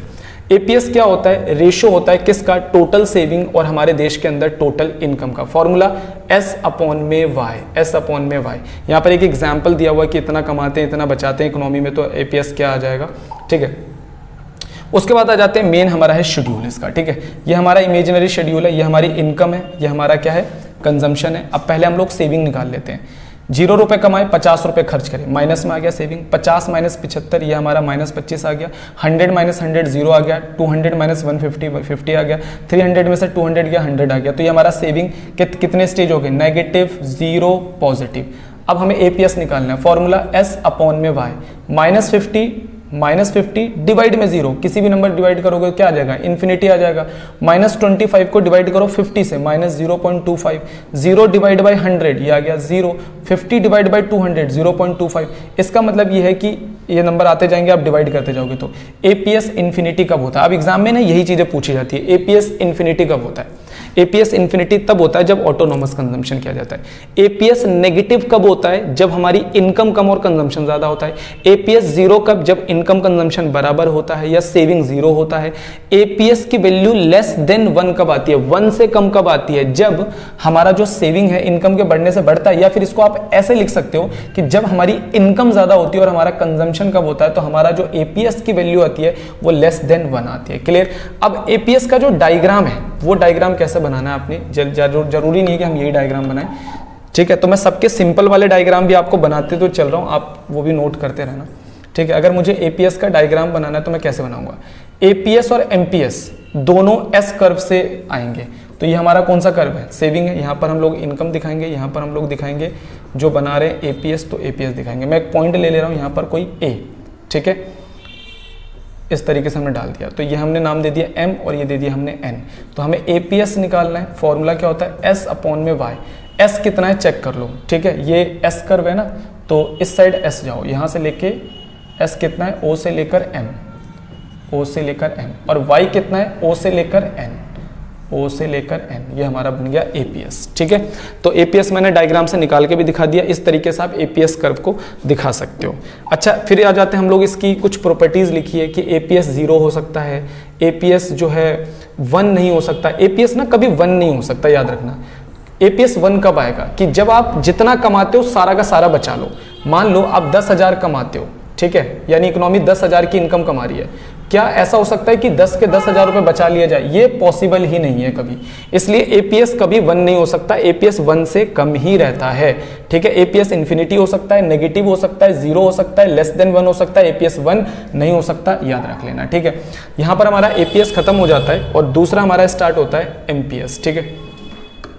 तो एक बार हम लोग एमपीएस को समझ लेते हैं। एमपीएस का मतलब मार्जिनल प्रोपेंसिटी टू सेव, यानी हमारी इनकम बढ़ने से हमारा सेविंग कितना बढ़ रहा है, उसी को हम लोग एमपीएस कहते हैं। एक एग्जांपल देता हूं, जैसे हमारी इनकम थी 10,000 और हमारा सेविंग था 2,000। क्लियर। हमारी इनकम बढ़ गई कितनी, 5,000, और हमारा सेविंग हो गया कितना, 3,000। तो अब हमारा एमपीएस निकालना है, एमपीएस निकालना है। तो कैसे निकलेगा, देखो कितना चेंज आया सेविंग के अंदर, डेल्टा एस कितना आया, डेल्टा एस आया 1,000, और डेल्टा वाई कितना चेंज आया, 5,000। तो रेशो कितना आ गया, 1:5। यानी इकोनॉमी में जब 5 रुपए बढ़ते हैं तो उसमें से 1 रुपए क्या कर लिया जाता है, सेव कर लिया जाता है। इसी को हम लोग कहते हैं एमपीएस। तो एमपीएस क्या दिखाता है, एमपीएस एक रेशो दिखाता है कि सेविंग में कितना चेंज हो रहा है, किसके चेंज होने से, इनकम चेंज होने से। फॉर्मूला क्या है, डेल्टा एस अपॉन में डेल्टा वाई, ये हमारा फॉर्मूला है। फिर उसके बाद उन्होंने एक एग्जाम्पल लिखकर आपको ये चीज समझाने की कोशिश करी है, तो आप ये एग्जाम्पल देख लेना। उसके बाद आ जाते हैं हम लोग इसके शेड्यूल पे। शेड्यूल क्या है हमारा, ये इनकम दे रखा है, ये हमारा सेविंग, ठीक है, सीधा मैंने निकाल दिया। आप चाहो तो इस शेड्यूल को और ज्यादा बड़ा कर सकते हो। कैसे बड़ा करोगे, पहले इनकम लिखो, फिर कंजम्पशन लिखो, फिर सेविंग निकालो। मैंने यहाँ पे कंजम्पशन नहीं लिखा, सीधा मैंने सेविंग लिख दिया, वही पुराना वाला डाटा उठा के हमने लिख दिया। अब हम क्या करेंगे, सीधा डेल्टा एस और डेल्टा वाई निकालेंगे और फिर इसकी मदद से हम लोग क्या निकाल देंगे, एमपीएस। अब देखो कई बच्चे ना डेल्टा एस में गलती करें, देखो पहले वाले का तो आप डैश ही रखना, क्लियर। अब दूसरे वाले में क्या करना है, -25 में से, आप इसको मैं शॉर्टकट में यहाँ पे बताऊं तो हम लोग क्या कर रहे हैं, -25 में से माइनस कर रहे हैं किसको, -50 को। तो क्या होता है, ये माइनस माइनस क्या हो जाता है, प्लस। तो 50 में से 25 गया तो ये 25 आ गया। तो कई बच्चों को ये चीज समझ में नहीं आती। फिर क्या है, 0 में से -25 को माइनस करना है, 0 में से माइनस करना है किसको, -25 को। तो ये क्या हो जाएगा, माइनस माइनस प्लस, ये 25 आ जाएगा। क्लियर हो गई होगी आपको ये बात कि मैं कैसे ये डेल्टा एस निकल रहा है। 50 में से 0 गया तो 50, 100 में से 50 गया तो 50, 150 में से 100 गया तो 50, 200 में से गया तो ये 50 आ गया। क्लियर, इतनी बात आपको समझ में आ गई होगी। अब आता है हम लोग चेंज इन इनकम पे। चेंज इन इनकम कैसे निकला, पहले का डैश, ठीक है, उसके बाद 50 में से 0 गया 50, 100 में से 50 गया तो 50, 200 में से 100 गया, तो इस तरीके से। क्योंकि इससे ऊपर का नंबर हमें पता नहीं होता तो इसलिए हम ऊपर डैश लगाते हैं, ठीक है। नीचे वाले में से ऊपर वाला माइनस करते जाएंगे इस तरीके से। एमपीएस कैसे निकलेगा, हम डिवाइड करते जाएंगे, ठीक है। Delta S upon delta Y, 25 को 50 से डिवाइड करा, 25 को इस तरीके से। ये इत्तेफाक है कि सब में कैसा नंबर आ रहा है, एक जैसा नंबर ही आ रहा है। क्लियर हो गया। अब इसका डायग्राम अगर हम लोग समझने की कोशिश करें तो जरूरी नहीं है कि यार आप डायग्राम ऐसा बनाओ, अगर आपको हार्ड लग रहा है तो सिंपल डायग्राम बनाने की कोशिश करो, ठीक है। क्या बनाना है जी, एमपीएस बनाना है। यहाँ क्या है लिखेंगे, इनकम। एमपीएस किस कर्व से आएगा, सेविंग कर्व से आएगा। क्लियर। सबसे पहले एक पॉइंट लिया, नाम दिया ए, ठीक है, ये हो गया। तो यहाँ पर था हमारा एन एम और यहाँ पर एन, यानी कि हमारी जो सेविंग थी वो ओ से एम तक थी और इनकम हमारी ओ से एन। हमारी इनकम चेंज हुई, मान लो इनकम चेंज हो गई, ठीक है। वैसे इसको डॉटेड लाइन दिखाना था, इसको डार्क दिखाना था, ठीक है, कोई दिक्कत नहीं। तो इसको हमने दिखा दिया P और इसको हमने दिखा दिया Q। तो अब हमें MPS निकालना है। MPS का formula delta S upon delta Y। Delta S saving में कितना चेंज हो रहा है, M से लेकर P, और इनकम में कितना चेंज हो रहा है, N से लेकर Q नाम दिया ना हमने इसको, ठीक है। ये हमारा बन गया क्या, ये MPS, ठीक है। तो यहाँ भी बना रखा है इन लोगों ने इस तरीके से, तो अब जो सही लगे वो बना लेना आप। अब आ जाते हैं हम लोग ऑब्जर्वेशन पे। तो कह रहा है कि एमपीएस जो है इनकम 100 होने पर 0.5 है। ये ऑब्जर्वेशन तो आप खुद ही पढ़ लेना, डायग्राम वगैरह के बारे में इन्होंने लिख कर दिया हुआ है, ठीक है। तो यहाँ पर बोला जा रहा है कि एमपीएस जो है, एमपीएस भी 0 से 1 के बीच में होता है। सिंपल, आपकी इनकम जितनी बढ़ी, आपने सारा पैसा बचा लिया तो एमपीएस 1 आ जाएगा, निकाल के देख लेना। आपकी इनकम जितनी बढ़ी, आपने उसमें से कोई पैसा नहीं बचाया तो आपका जो एमपीएस है कितना आ जाएगा, 0 आ जाएगा। क्लियर। तो एमपीएस जैसे एमपीसी की वैल्यू 0 से 1 के बीच में होती है, इसी तरीके से एमपीसी की वैल्यू 0 और 1 के बीच में होती है, एमपीएस की वैल्यू भी 0 से 1 के बीच में होती है, ठीक है। एक क्वेश्चन आ जाता है हमारे एग्जाम के अंदर कि हमें क्या करना है, कंजम्पशन कर्व से सेविंग कर्व पे जाना है या सेविंग कर्व से हमें कंजम्पशन कर्व पे जाना है। तो इस क्वेश्चन का कैसे आंसर लिखेंगे हम लोग, diagrammatic derivation of saving curve from the consumption curve, यानी कि हमें सेविंग कर्व से कहां पर जाना है, कंजम्पशन कर्व पे जाना है। क्लियर। सेविंग कर्व से हमें सेविंग कर्व फ्रॉम। अब बच्चों अगर हमारे एग्जाम में हमसे पूछा जाता है कि हमें सेविंग कर्व से कंजम्पशन कर्व पे कैसे जाना है या फिर कंजम्पशन कर्व को ड्राइव करके सेविंग कर्व कैसे निकालना है, तो एक बार समझते हैं। एक डायग्राम को आप समझोगे, दोनों डायग्राम आपको इजीली समझ में आ जाएंगे, ठीक है। ध्यान से समझने की कोशिश करना। हमने क्या करना है, सिंपल एक डायग्राम बना लेना है इस तरीके से, x y 0। क्लियर, ठीक है। अब आपको ही पता है कि यहाँ पर हमारा ये AS कर्व जो होता है ये हमारी नेशनल इनकम के बराबर होता है, ठीक है। उसके बाद हमारा कंजम्पशन कर्व जो होता है वो कभी भी 0 से स्टार्ट नहीं होता, ऑटोनोमस कंजम्पशन को डिनोट करता है, ठीक है। अब हमें क्या करना है, सेविंग कर्व से कंजम्पशन कर्व पे जाना है। तो जिस सेविंग कर्व से कंजम्पशन पे जाना है तो हम सेविंग कर्व को क्या रखेंगे, डॉटेड लाइन रखेंगे, ठीक है। पहले आप क्या करो, ये वाला इतना एरिया बना लोगे और यहाँ पर हमें क्या बनाना है, मेन जो हमें बनाना है वो कंजम्पशन कर्व बनाना है। तो ये आप यहाँ पर कंजम्पशन लिखोगे। क्लियर है, ठीक है। अब देखो यहाँ पर ना 3 स्टेज है, अगर आप डायग्राम को ध्यान से समझोगे तो यहाँ पर 3 स्टेज है। ये वाला जो स्टेज है ना, ये वाला स्टेज, एग्जाम में ये सब नहीं करके दिखाना, मैं आपको समझा रहा हूँ। ये वाला जो स्टेज है ये किसको डिनोट करता है, यहाँ पर ऊपर कौन सा है, यहाँ पर कंजम्पशन ज्यादा है और इनकम कम है, यानी इनकम कम और खर्चा ज्यादा, तो सेविंग नेगेटिव होती है। इस याद रखना, इस जगह पे सेविंग नेगेटिव होती है। ये वाला जो यहाँ पर इनकम कंजम्पशन दोनों बराबर है, इनकम कंजम्पशन बराबर है। जब हम जितना कमाते हैं और उतना ही खर्च करते हैं तो यहाँ पर हमारी सेविंग कैसे हो जाती है, नेगेटिव हो जाती है। अच्छा, ये वाला जो एरिया है ये किसको डिनोट करता है, ये वाला एरिया दिखाता है कि हमारी इनकम जो है वो ज्यादा है और हमारा कंजम्पशन कैसा है, कम है। अगर इनकम ज्यादा है, कंजम्पशन कम है, तो हमारी सेविंग पॉजिटिव होती है। अब यहां से हम लोग क्या करेंगे, ध्यान से समझो। यहां से हमें एक डॉटेड लाइन इस तरीके से लेके आनी है और यहां से हमें सेविंग कर्व बना देना है, ठीक है। अच्छा, सेविंग कर्व को भी यार हमें डॉटेड लाइन में ही रखना था, ठीक है, ठीक है। सेविंग कर्व को भी हमें डॉटेड लाइन में रखना था क्योंकि हमें सेविंग से कंजम्पशन बनाना है, तो ये हमने बना दिया सेविंग। अब चेक करो, इस एरिया के अंदर क्योंकि कंजम्पशन ज़्यादा है और इनकम कम है तो सेविंग नेगेटिव होनी चाहिए। तो ये वाला जो एरिया है ये क्या डिनोट करता है कि यहाँ पर सेविंग नेगेटिव है, बोलो क्लियर। ये वाला जो एरिया यहाँ पे इनकम कंजम्पशन बराबर है तो यहाँ पर सेविंग कैसा होगा, 0। और इस वाले एरिया में इनकम ज़्यादा है और कंजम्पशन कम है तो यहाँ पर सेविंग पॉजिटिव होगा क्योंकि इनकम ज़्यादा है और खर्चा कम है, तो सेविंग देखो पॉजिटिव। ये एरिया किसको दिखा रहा है, सेविंग पॉजिटिव को दिखा रहा है कि नहीं दिखा रहा, बोलो क्लियर हो गया सभी बच्चों को। तो इस तरीके से हम डायग्राम बना देंगे, लेकिन आपको डायग्राम में इतनी सारी चीज़ें लिखने की जरूरत नहीं है, आप सिंपल डायग्राम ड्रॉ कर सकते हो। कैसे, मैं आपको समझा देता हूँ। ये मैंने आपको समझाने के लिए बनाया था, अब मैं आपको सिंपल डायग्राम ड्रॉ करके बताता हूँ कि आप एग्जाम के अंदर कैसे ड्रॉ कर सकते हो, ठीक है। हमें इस तरीके से लिखना है, ठीक है। हमें बनाना क्या है, कंजम्पशन कर्व, कंजम्पशन लिखेंगे। ये हमारा क्या हो जाएगा, एग्रीगेट सप्लाई, ठीक है, जो हमारी किसके बराबर होती है, नेशनल इनकम के बराबर होती है। ये हमारा हो गया कंजम्पशन कर्व, ठीक है। यहाँ पर से हम एक लाइन लेकर जाएंगे इस तरीके से, और इस लाइन को हम अपनी सेविंग कर्व से मैच कर देंगे। क्लियर हो गया। तो ये हमारा डायग्राम बन जाता है। यहाँ पर हम लोग इनकम को दिखा देंगे। तो ये क्या है हमारा, ये हमारा है कि जब हमें सेविंग कर्व से कंजम्पशन कर्व निकालना हो, हमें कंजम्पशन कर्व निकालना था किसकी मदद से, सेविंग कर्व की मदद से। सेम ऐसे ही अगर हमारा एग्जाम में आ जाता है कि आप कंजम्पशन से सेविंग निकालो, तो आपको क्या करना है, ये दोनों लाइन डॉटेड कर देना है और इसको डार्क कर देना है, सेविंग को, बस खत्म। इतना काम आपको करना है, क्वेश्चन खत्म हो गया। तो एग्जाम के अंदर क्वेश्चन आ जाता है कि ड्राइव करो सेविंग से कंजम्पशन कर्व। तो आप ये डायग्राम बना लोगे, चाहे वो मैंने डायग्राम बना के भी दिखाया, आप वैसे बना सकते हो। ये डायग्राम देख लेना कि अगर हमें सेविंग से कंजम्पशन कर्व बनाना है तो ये रहा सेविंग और ये रहा हमारा कंजम्पशन, तीनों रिलेशन मैंने आपको बता दिए और ये इनकी ऑब्जर्वेशन लिखी है डायग्राम की। उसके बाद अगर एग्जाम में आ जाता है कि कंजम्पशन से सेविंग निकालना, देखो कंजम्पशन को डॉटेड कर दिया और सेविंग को डार्क लाइन कर दिया और ये इसकी ऑब्जर्वेशन लिखी है। डायग्राम के बारे में ऑलरेडी आपको पता ही है कि यार जो कंजम्पशन होता है वो कभी भी जीरो से स्टार्ट नहीं होता, ऑटोनोमस कंजम्पशन होता है। जो इनकम होती है, एग्रीगेट सप्लाई होता है, वो 45 डिग्री का होता है, ठीक है। सेविंग जो होता है उसके 3 स्टेज होते हैं, नेगेटिव, जीरो और पॉजिटिव, तो वो तीनों आपको पता ही है।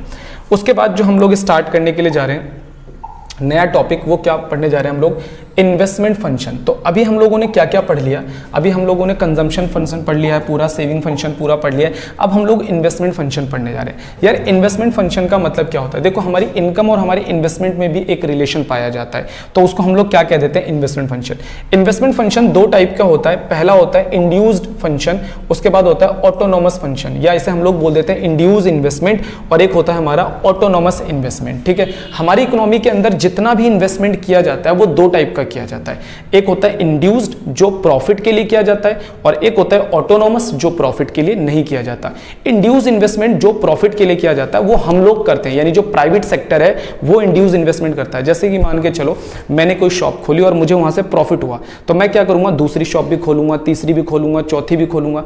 तो याद रखना जो प्राइवेट सेक्टर होता है वो इन्वेस्टमेंट तभी करता है जब उसको प्रॉफिट होता है। सोचो मैंने एक शॉप खोली और मुझे उसमें लॉस हुआ, तो मैं आगे इन्वेस्टमेंट करने की नहीं सोचूंगा। मैंने एक शॉप खोला, प्रॉफिट हुआ, 2 खोला, प्रॉफिट हुआ, तीसरी जगह मैंने एक शॉप लगाई, वहां मुझे लॉस हो रहा है, तो मैं क्या करूंगा, अपनी इन्वेस्टमेंट वहां पे रोक लूंगा। इंड्यूस इन्वेस्टमेंट वो इन्वेस्टमेंट होती है जो प्रॉफिट के लिए की जाती है, यानी प्रॉफिट बढ़ने पर इकोनॉमी में ये इन्वेस्टमेंट बढ़ता है। और ऑटोनोमस इन्वेस्टमेंट वो इन्वेस्टमेंट होता है जो गवर्नमेंट सेक्टर के द्वारा मेनली किया जाता है और इसका प्रॉफिट से ज्यादा लेना देना नहीं होता। जैसे हमारे स्कूलों के अंदर, हॉस्पिटल्स के अंदर, हमारे इंफ्रास्ट्रक्चर पे गवर्नमेंट आर्मी पे, पुलिस पे बहुत सारा पैसा खर्च करती है, लेकिन एक बात बताइए, क्या इनसे इनकम जनरेट होती है? गवर्नमेंट को इनकम जनरेट नहीं भी होगा तो भी गवर्नमेंट ये काम करेगी। इसका मतलब है इसे हम लोग कहते हैं ऑटोनोमस इन्वेस्टमेंट। ऑटोनोमस इन्वेस्टमेंट जो होता है वो ज्यादातर गवर्नमेंट सेक्टर के द्वारा किया जाता है, ठीक है। अब आ जाते हैं हम लोग इंड्यूस इन्वेस्टमेंट। अगर एग्जाम में आ गया इंड्यूस इन्वेस्टमेंट और ऑटोनोमस इन्वेस्टमेंट में डिफरेंस बताओ, तो एक तरफ इंड्यूस इन्वेस्टमेंट लिखना, एक तरफ ऑटोनोमस लिखना। इंड्यूस के अंदर 3-4 पॉइंट है वो लिखो, डायग्राम बनाओ, और ऑटोनोमस के अंदर 3-4 पॉइंट है वो लिखो और डायग्राम बनाओ। सबसे पहले इंड्यूस इन्वेस्टमेंट पे, this refer to the investment which make with the motive of profit. ये प्रॉफिट के लिए किया जाता है और ये प्राइवेट इन्वेस्टमेंट होता है, जनरली ये प्राइवेट सेक्टर के द्वारा ये इन्वेस्टमेंट किया जाता है। और इनकम बढ़ने से ये इन्वेस्टमेंट क्या होनी शुरू हो जाती है बच्चों, इनकम बढ़ने से ये इन्वेस्टमेंट बढ़नी शुरू हो जाती है। इसका एग्जांपल दिया हुआ, जैसे यहाँ पे इनकम है और यहाँ पे इन्वेस्टमेंट है, ठीक है। तो चेक करो, जैसे जैसे इनकम बढ़ेगी, जैसे जैसे इनकम बढ़ेगी तो ये इन्वेस्टमेंट भी क्या होती चली जाएगी, जैसे जैसे इनकम बढ़ेगी इन्वेस्टमेंट भी क्या होती चली जाएगी, बढ़ती चली जाएगी। तो ये पॉजिटिव स्लोप, इसका जो डायग्राम होता है कैसा बनता है, पॉजिटिव स्लोप वाला बनता है। फिर आ जाते हैं हम लोग ऑटोनोमस इन्वेस्टमेंट पे। ऑटोनोमस इन्वेस्टमेंट क्या होता है, ऐसे इन्वेस्टमेंट जो प्रॉफिट से, प्रॉफिट मोटिव के लिए नहीं होता है, नॉट इन्फ्लुएंस्ड प्रॉफिट एक्सपेक्टेशन, ठीक है। ये कौन करता है, गवर्नमेंट करता है। इसका डायग्राम कैसा बनता है, हॉरिजॉन्टल स्ट्रेट लाइन, इस तरीके से बनता है, यानी कि इनकम से इसका ज्यादा कोई लेना देना नहीं होता, इनकम हो या ना हो। अब एक बात बताओ, इनकम गवर्नमेंट को नहीं होती, फिर भी हॉस्पिटल में, स्कूल्स में इन्वेस्टमेंट उतनी करती ही रहती है। इसका मतलब ये क्या है, ऑटोनोमस इन्वेस्टमेंट है। क्लियर हो गया। ऑटोनोमस और तुम्हें समझ में आ गया होगा ऑटोनोमस और इंड्यूस इन्वेस्टमेंट क्या होता है, डिफरेंस आ जाता है, ठीक है। उसके बाद आ जाते हैं, उसके बाद आ जाते हैं हम लोग एक्सेंट इन्वेस्टमेंट क्या होता है, एक्सेंट सेविंग क्या होती है, एक्सपोस्ट सेविंग क्या होती है और एक्सपोस्ट इन्वेस्टमेंट क्या होता है। एक बहुत ही सिंपल सी बात, ठीक है, बहुत सिंपल सा टॉपिक है, कई बार एग्जाम के अंदर डिफरेंस पूछ लिया जाता है। एक्सेंट इन्वेस्टमेंट क्या होता है? एक्सेंट इन्वेस्टमेंट वो इन्वेस्टमेंट होता है जो हमारी इंडियन गवर्नमेंट प्लान करती है साल के शुरू में इन्वेस्ट करने की। पता है, जब साल शुरू होता है या कोई फाइनेंशियल ईयर स्टार्ट होता है तो हमारी इंडियन गवर्नमेंट ये प्लान करती है कि हमें इकोनॉमी के अंदर कितना इन्वेस्टमेंट करना है या हमें इकोनॉमी के अंदर कितना सेव करना है। यानी कि हमारी इंडियन गवर्नमेंट इकोनॉमी के अंदर जितना इन्वेस्ट या फिर जितना सेव करने का प्लान कर रही है, यानी कि सोच रही कि यार इतना इन्वेस्ट कर देंगे तो ठीक रहेगा, इकोनॉमी सब कुछ सही रहेगा, इतना सेविंग करेंगे तो हाँ इकोनॉमी सही रहेगा। अंदाजा लगाया जाता है सारी चीज़ों का कि इकोनॉमी में कितना सेविंग या इन्वेस्टमेंट किया जाए कि इकोनॉमी स्मूथली चलती रहे। तो इसको हम लोग क्या कह देते हैं? एक्सेंट इन्वेस्टमेंट या फिर एक्सेंट सेविंग कह देते हैं। एक होता है हमारा एक्सपोज्ड सेविंग और एक्सपोज्ड इन्वेस्टमेंट। इसका मतलब होता है, ये होता है हमारी एक्चुअल। जब ईयर खत्म होता है तो हमारी इंडियन गवर्नमेंट देखती है यार हमने प्लानिंग तो करा था इतना सेविंग का, लेकिन हमने सेविंग इतना करा, हमने प्लानिंग करा था इतना इन्वेस्टमेंट का, लेकिन हमने इन्वेस्टमेंट एक्चुअल में इतना करा। तो इसे हम लोग कहते हैं एक्सपोज्ड। एक्सपोज्ड का मतलब एक्चुअल में आपने कितना इन्वेस्टमेंट या फिर सेविंग करा। ठीक है, तो ये बात सभी बच्चे याद रखेंगे। ठीक है, एक क्वेश्चन आ रहा है, equilibrium level of income through saving and investment. किसी भी इकोनॉमी के अंदर हम इक्विलिब्रियम कैलकुलेट कैसे कर सकते हैं? अब ये इक्विलिब्रियम लेवल ऑफ इनकम का मतलब क्या होता है? एक ऐसा लेवल ऑफ इनकम जहां पर हम ये मानते हैं कि अगर इकोनॉमी के अंदर इतनी इनकम जनरेट हो जाए तो हमारे देश में मैक्सिमम लोगों को क्या मिल जाएगा? एम्प्लॉयमेंट। तो इसीलिए ये लेवल बहुत ज्यादा इंपॉर्टेंट होता है। तो हर इकोनॉमी ये जानना चाहती है कि उसका इक्विलिब्रियम लेवल ऑफ इनकम कहां पर है। तो इसे कैलकुलेट करने के दो तरीके होते हैं। एक होता है हमारा I&S अप्रोच यानी इन्वेस्टमेंट और सेविंग अप्रोच, और एक होता है हमारा AD&ES अप्रोच यानी एग्रीगेट डिमांड और एग्रीगेट सप्लाई। बहुत सिंपल है। I और S अप्रोच ये कहता है कि जहां पर इकोनॉमी के अंदर सेविंग और इन्वेस्टमेंट बराबर हो जाए वहां पर मैक्सिमम लोगों को एम्प्लॉयमेंट मिलता है, यानी एक ऐसा लेवल ऑफ इनकम है जहां पर देश के अंदर एक खुशहाली आ सकती है। ठीक है, an economy is an equilibrium at the level of income at which the saving is equal to investment, यानी कि I बराबर क्या होना चाहिए? हमारा S होना चाहिए। क्लियर? अब जरा हम एक बार डायग्राम से समझ लेते हैं। सबसे इंपॉर्टेंट इसका डायग्राम है। डायग्राम समझ गए? सब समझ गए। ये रहा हमारा सेविंग, बताया था पहले नेगेटिव, जीरो, फिर पॉजिटिव। और हमारा investment parallel to x axis होता है शॉर्ट टर्म के अंदर अकॉर्डिंग टू केन्स, ये भी आपको बताया था। दोनों कहाँ बराबर है? ई पॉइंट पे बराबर है। यहाँ पर इनकम कितनी आ गई? O से लेकर हम, यही हमारा इक्विलिब्रियम लेवल ऑफ इनकम है I&S अप्रोच से। क्लियर? अब देखो दिक्कत तो तब होती है ना कि जब इन्वेस्टमेंट सेविंग ज्यादा हो जाए या फिर इन्वेस्टमेंट ज्यादा हो जाए, क्योंकि इकोनॉमी के अंदर जब तक इन्वेस्टमेंट और सेविंग बराबर होंगे तब तक तो ठीक है, लेकिन कई बार इकोनॉमी के अंदर इन्वेस्टमेंट ज्यादा हो जाता है या कई बार सेविंग ज्यादा हो जाता है। तो इकोनॉमी अपने आप को कैसे एडजस्ट करता है और फिर इक्विलिब्रियम लेवल में कैसे लेकर आता है? तो ये एक एडजस्टमेंट मैकेनिज्म है, एग्जाम के अंदर पूछा जाता है। तो मैं आपको पूरा पैरा नहीं समझाता, आपको सीधा शॉर्टकट में समझाता हूं। देखो एडजस्टमेंट मैकेनिज्म पहला क्या कहता है? फर्स्ट क्या कहता है? व्हेन प्लान्ड सेविंग, यानी कि जो सेविंग है मोर देन प्लान्ड इन्वेस्टमेंट, अगर सेविंग ज्यादा है और इन्वेस्टमेंट कम है तो दोनों बराबर नहीं है, तो ये कैसे ठीक होगा? इकोनॉमी कैसे इक्विलिब्रियम पर आप पहुंचाओगे या इकोनॉमी कैसे इक्विलिब्रियम पर पहुंचेगा? तो देखो मैंने यहाँ पे एक शॉर्टकट में लिख रखा है, आप यहाँ पर ऐसे समझ सकते हो कि देखो अगर इकोनॉमी के अंदर ज्यादा पैसा लोग सेव करने लग जाएंगे और खर्चा कम करेंगे तो हमारी इकोनॉमी के अंदर अचानक खर्चा गिरेगा। भाई बात समझो, अगर इकोनॉमी के अंदर सारे लोग पैसा बचाने लग जाएंगे, खर्चा कम करेंगे तो इकोनॉमी का खर्चा अचानक गिरने लगेगा, और खर्चा गिरेगा तो देश के अंदर एग्रीगेट डिमांड गिरेगा। अगर एग्रीगेट डिमांड गिरेगा तो फैक्ट्री और कारखानों के अंदर जो अनसोल्ड गुड्स हैं उसका जो मात्रा है उसकी क्या होने लग जाएगी? उसकी क्वांटिटी बढ़ने लग जाएगी, जिसकी वजह से जब अनसोल्ड गुड्स बढ़ेगा तो जो सामान बन रहा है वो मार्केट में बिक ही नहीं रहा, तो हमें कम लेबर की जरूरत पड़ेगी क्योंकि हमारा प्रोडक्शन गिरेगा, और जब हमें लेबर की कम जरूरत पड़ेगी तो हम क्या करेंगे? बहुत सारे लेबर को हम अनएम्प्लॉयड कर देंगे, यानी कि काम से निकाल देंगे फैक्ट्री और कारखानों के अंदर से। जैसे ही अनएम्प्लॉयमेंट देश के अंदर बढ़ेगा तो देश की नेशनल इनकम पे इसका फर्क पड़ना शुरू होगा, यानी नेशनल इनकम कम होगी। और नेशनल इनकम कब तक कम होती रहेगी? जब तक कि सेविंग कम होते होते, ये क्योंकि इनकम कम होने से सेविंग कम होती है, नेशनल इनकम जैसे कम होगा तो सेविंग गिरना शुरू होगा, और सेविंग कब तक गिरता रहेगा? जब तक कि वो इन्वेस्टमेंट के लेवल पर आके खड़ा ना हो जाए। तो अगर इसका उल्टा आ जाता है, अगर मान लो इसका उल्टा आ जाता है एग्जाम के अंदर कि यार हमारी जो सेविंग है वो ज्यादा है और हमारा इन्वेस्टमेंट जो है वो क्या है? कम, तो बिल्कुल उसके अपोजिट घुमा देना है, जो मैंने आपको अभी करवाया है उसका अपोजिट घुमाकर आपको अपना आंसर लिख देना है। क्लियर होता है? उसके बाद जो सेकंड अप्रोच आ जाती है हमारी, वो आ जाती है AD&ES अप्रोच। AD और AS अप्रोच भी बहुत सिंपल सी बात कहता है, जहां पर AD और AS बराबर है, हम मानते हैं कि हमारी इकोनॉमी वहीं पर इक्विलिब्रियम में है और वहां पर मैक्सिमम लोगों को एम्प्लॉयमेंट इकोनॉमी में जनरेट करके दिया जा सकता है। वो एक सबसे बेटर सिचुएशन होती है इकोनॉमी की। National income of an economy is equilibrium at the level at which aggregate demand यानी AD is equal to AS। ठीक है, अब आ जाते हैं हम लोग इसका डायग्राम समझ लेते हैं। डायग्राम ही सबसे इंपॉर्टेंट है। ये हमारा AS कर्व है जो कि किसको डिनोट करता है, नेशनल इनकम को, और ये हमारा AD कर्व है। ठीक है, दोनों कहाँ बराबर हैं, इस E पॉइंट पर। इनकम कितनी है, O से लेकर N।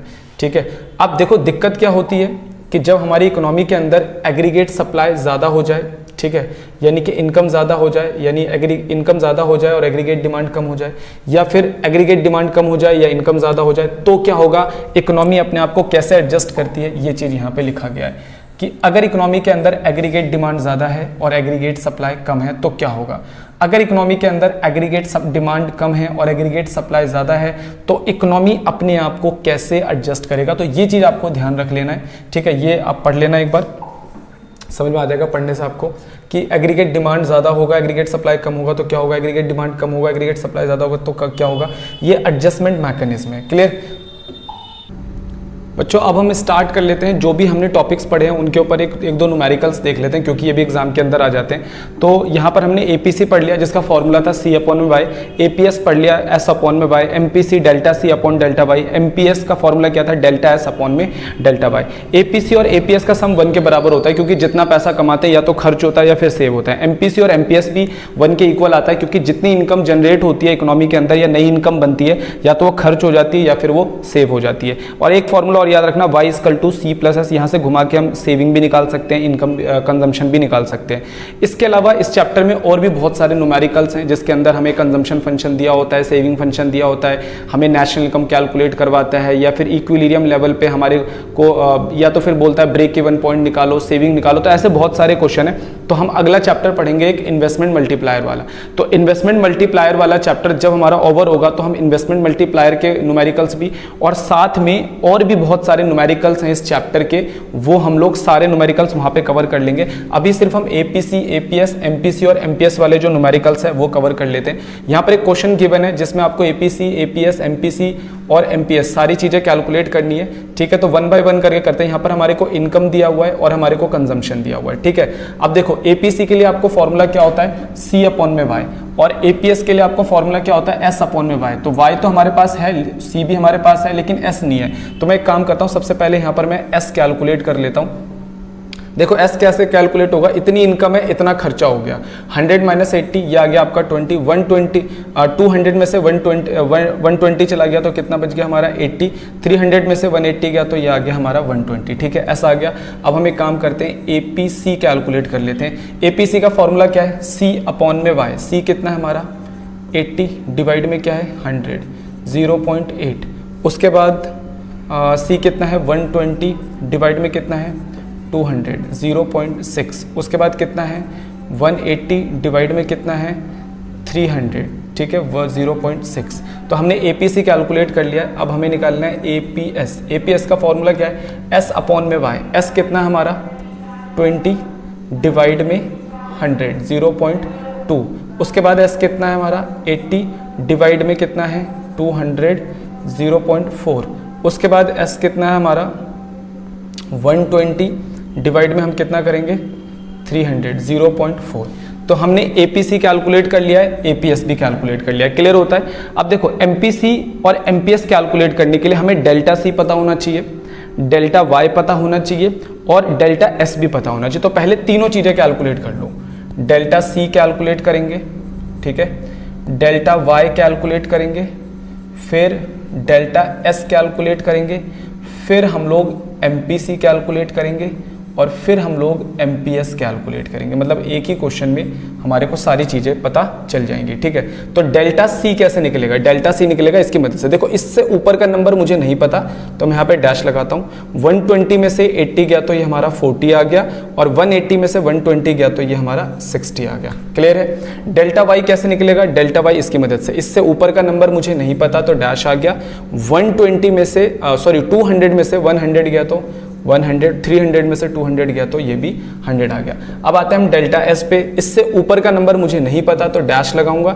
80 में से 20 गया तो हमारा 60 आ गया और 120 में से 80 गया तो ये हमारा 40 आ गया। MPC का फॉर्मूला क्या है, MPC का फॉर्मूला है डेल्टा C/डेल्टा Y। डेल्टा C, ठीक है, यहाँ पे डैश ही है तो पहले में तो डैश ही आ जाएगा। उसके बाद यहाँ पे आ जाते हैं डेल्टा C कितना है 40, और डेल्टा वाई कितना है 100, यह आ गया 0.4। क्लियर।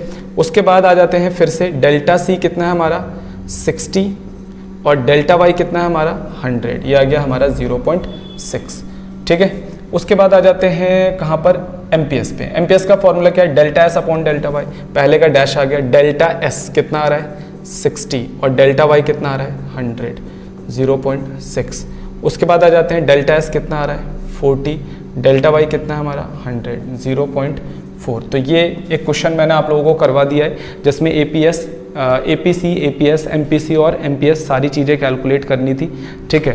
तो आपने इसको ऐसे भी निकाल सकते थे, जैसे हमने एमपीसी निकाल दिया, ठीक है, एमपीसी निकाल दिया तो सीधा आप इसको 1 में से माइनस करते ही आ जाता, 1 में से इसको माइनस करते ही आ जाता। ठीक है, क्योंकि एमपीसी और एमपीएस के वैल्यू 1 के बराबर होती है। सेम ऐसी एपीसी में भी आप कर सकते थे, जैसे 1 में से आप एपीसी माइनस करते तो ये आ जाता, 1 में से इसको माइनस करते ये आ जाता। ठीक है, क्योंकि एपीसी और एपीएस, एमपीसी और एमपीएस की वैल्यू किसके बराबर होती है 1 के बराबर होती है। ठीक है। तो आज तो मैंने आपको बस ये 4 चीज़ों के ही न्यूमेरिकल्स करवाए, एपीसी, एपीएस, एमपीसी और एमपीएस के। लेकिन अगला जो चैप्टर है इन्वेस्टमेंट मल्टीप्लायर, जब वो ओवर होगा ना तो इस चैप्टर के जो 4 नंबर वाले न्यूमेरिकल्स क्वेश्चंस आते हैं वो सारे न्यूमेरिकल क्वेश्चन उस चैप्टर के एंड पे ही मैं आप लोगों को करवाऊंगा, क्योंकि जब तक हमारा इन्वेस्टमेंट मल्टीप्लायर भी हो जाएगा, क्योंकि अभी हम न्यूमेरिकल्स करेंगे तो हमारा इन्वेस्टमेंट मल्टीप्लायर नहीं हुआ तो हमारे को थोड़ा सा कम समझ में आएगा। ठीक है। तो हमारा जो फर्स्ट चैप्टर था वो यहीं पर ओवर हो जाता है, aggregate demand and related concepts वाला। अगली क्लास के अंदर मैं आपको स्टार्ट करवाऊंगा इसका नेक्स्ट चैप्टर जिसका नाम है इन्वेस्टमेंट मल्टीप्लायर।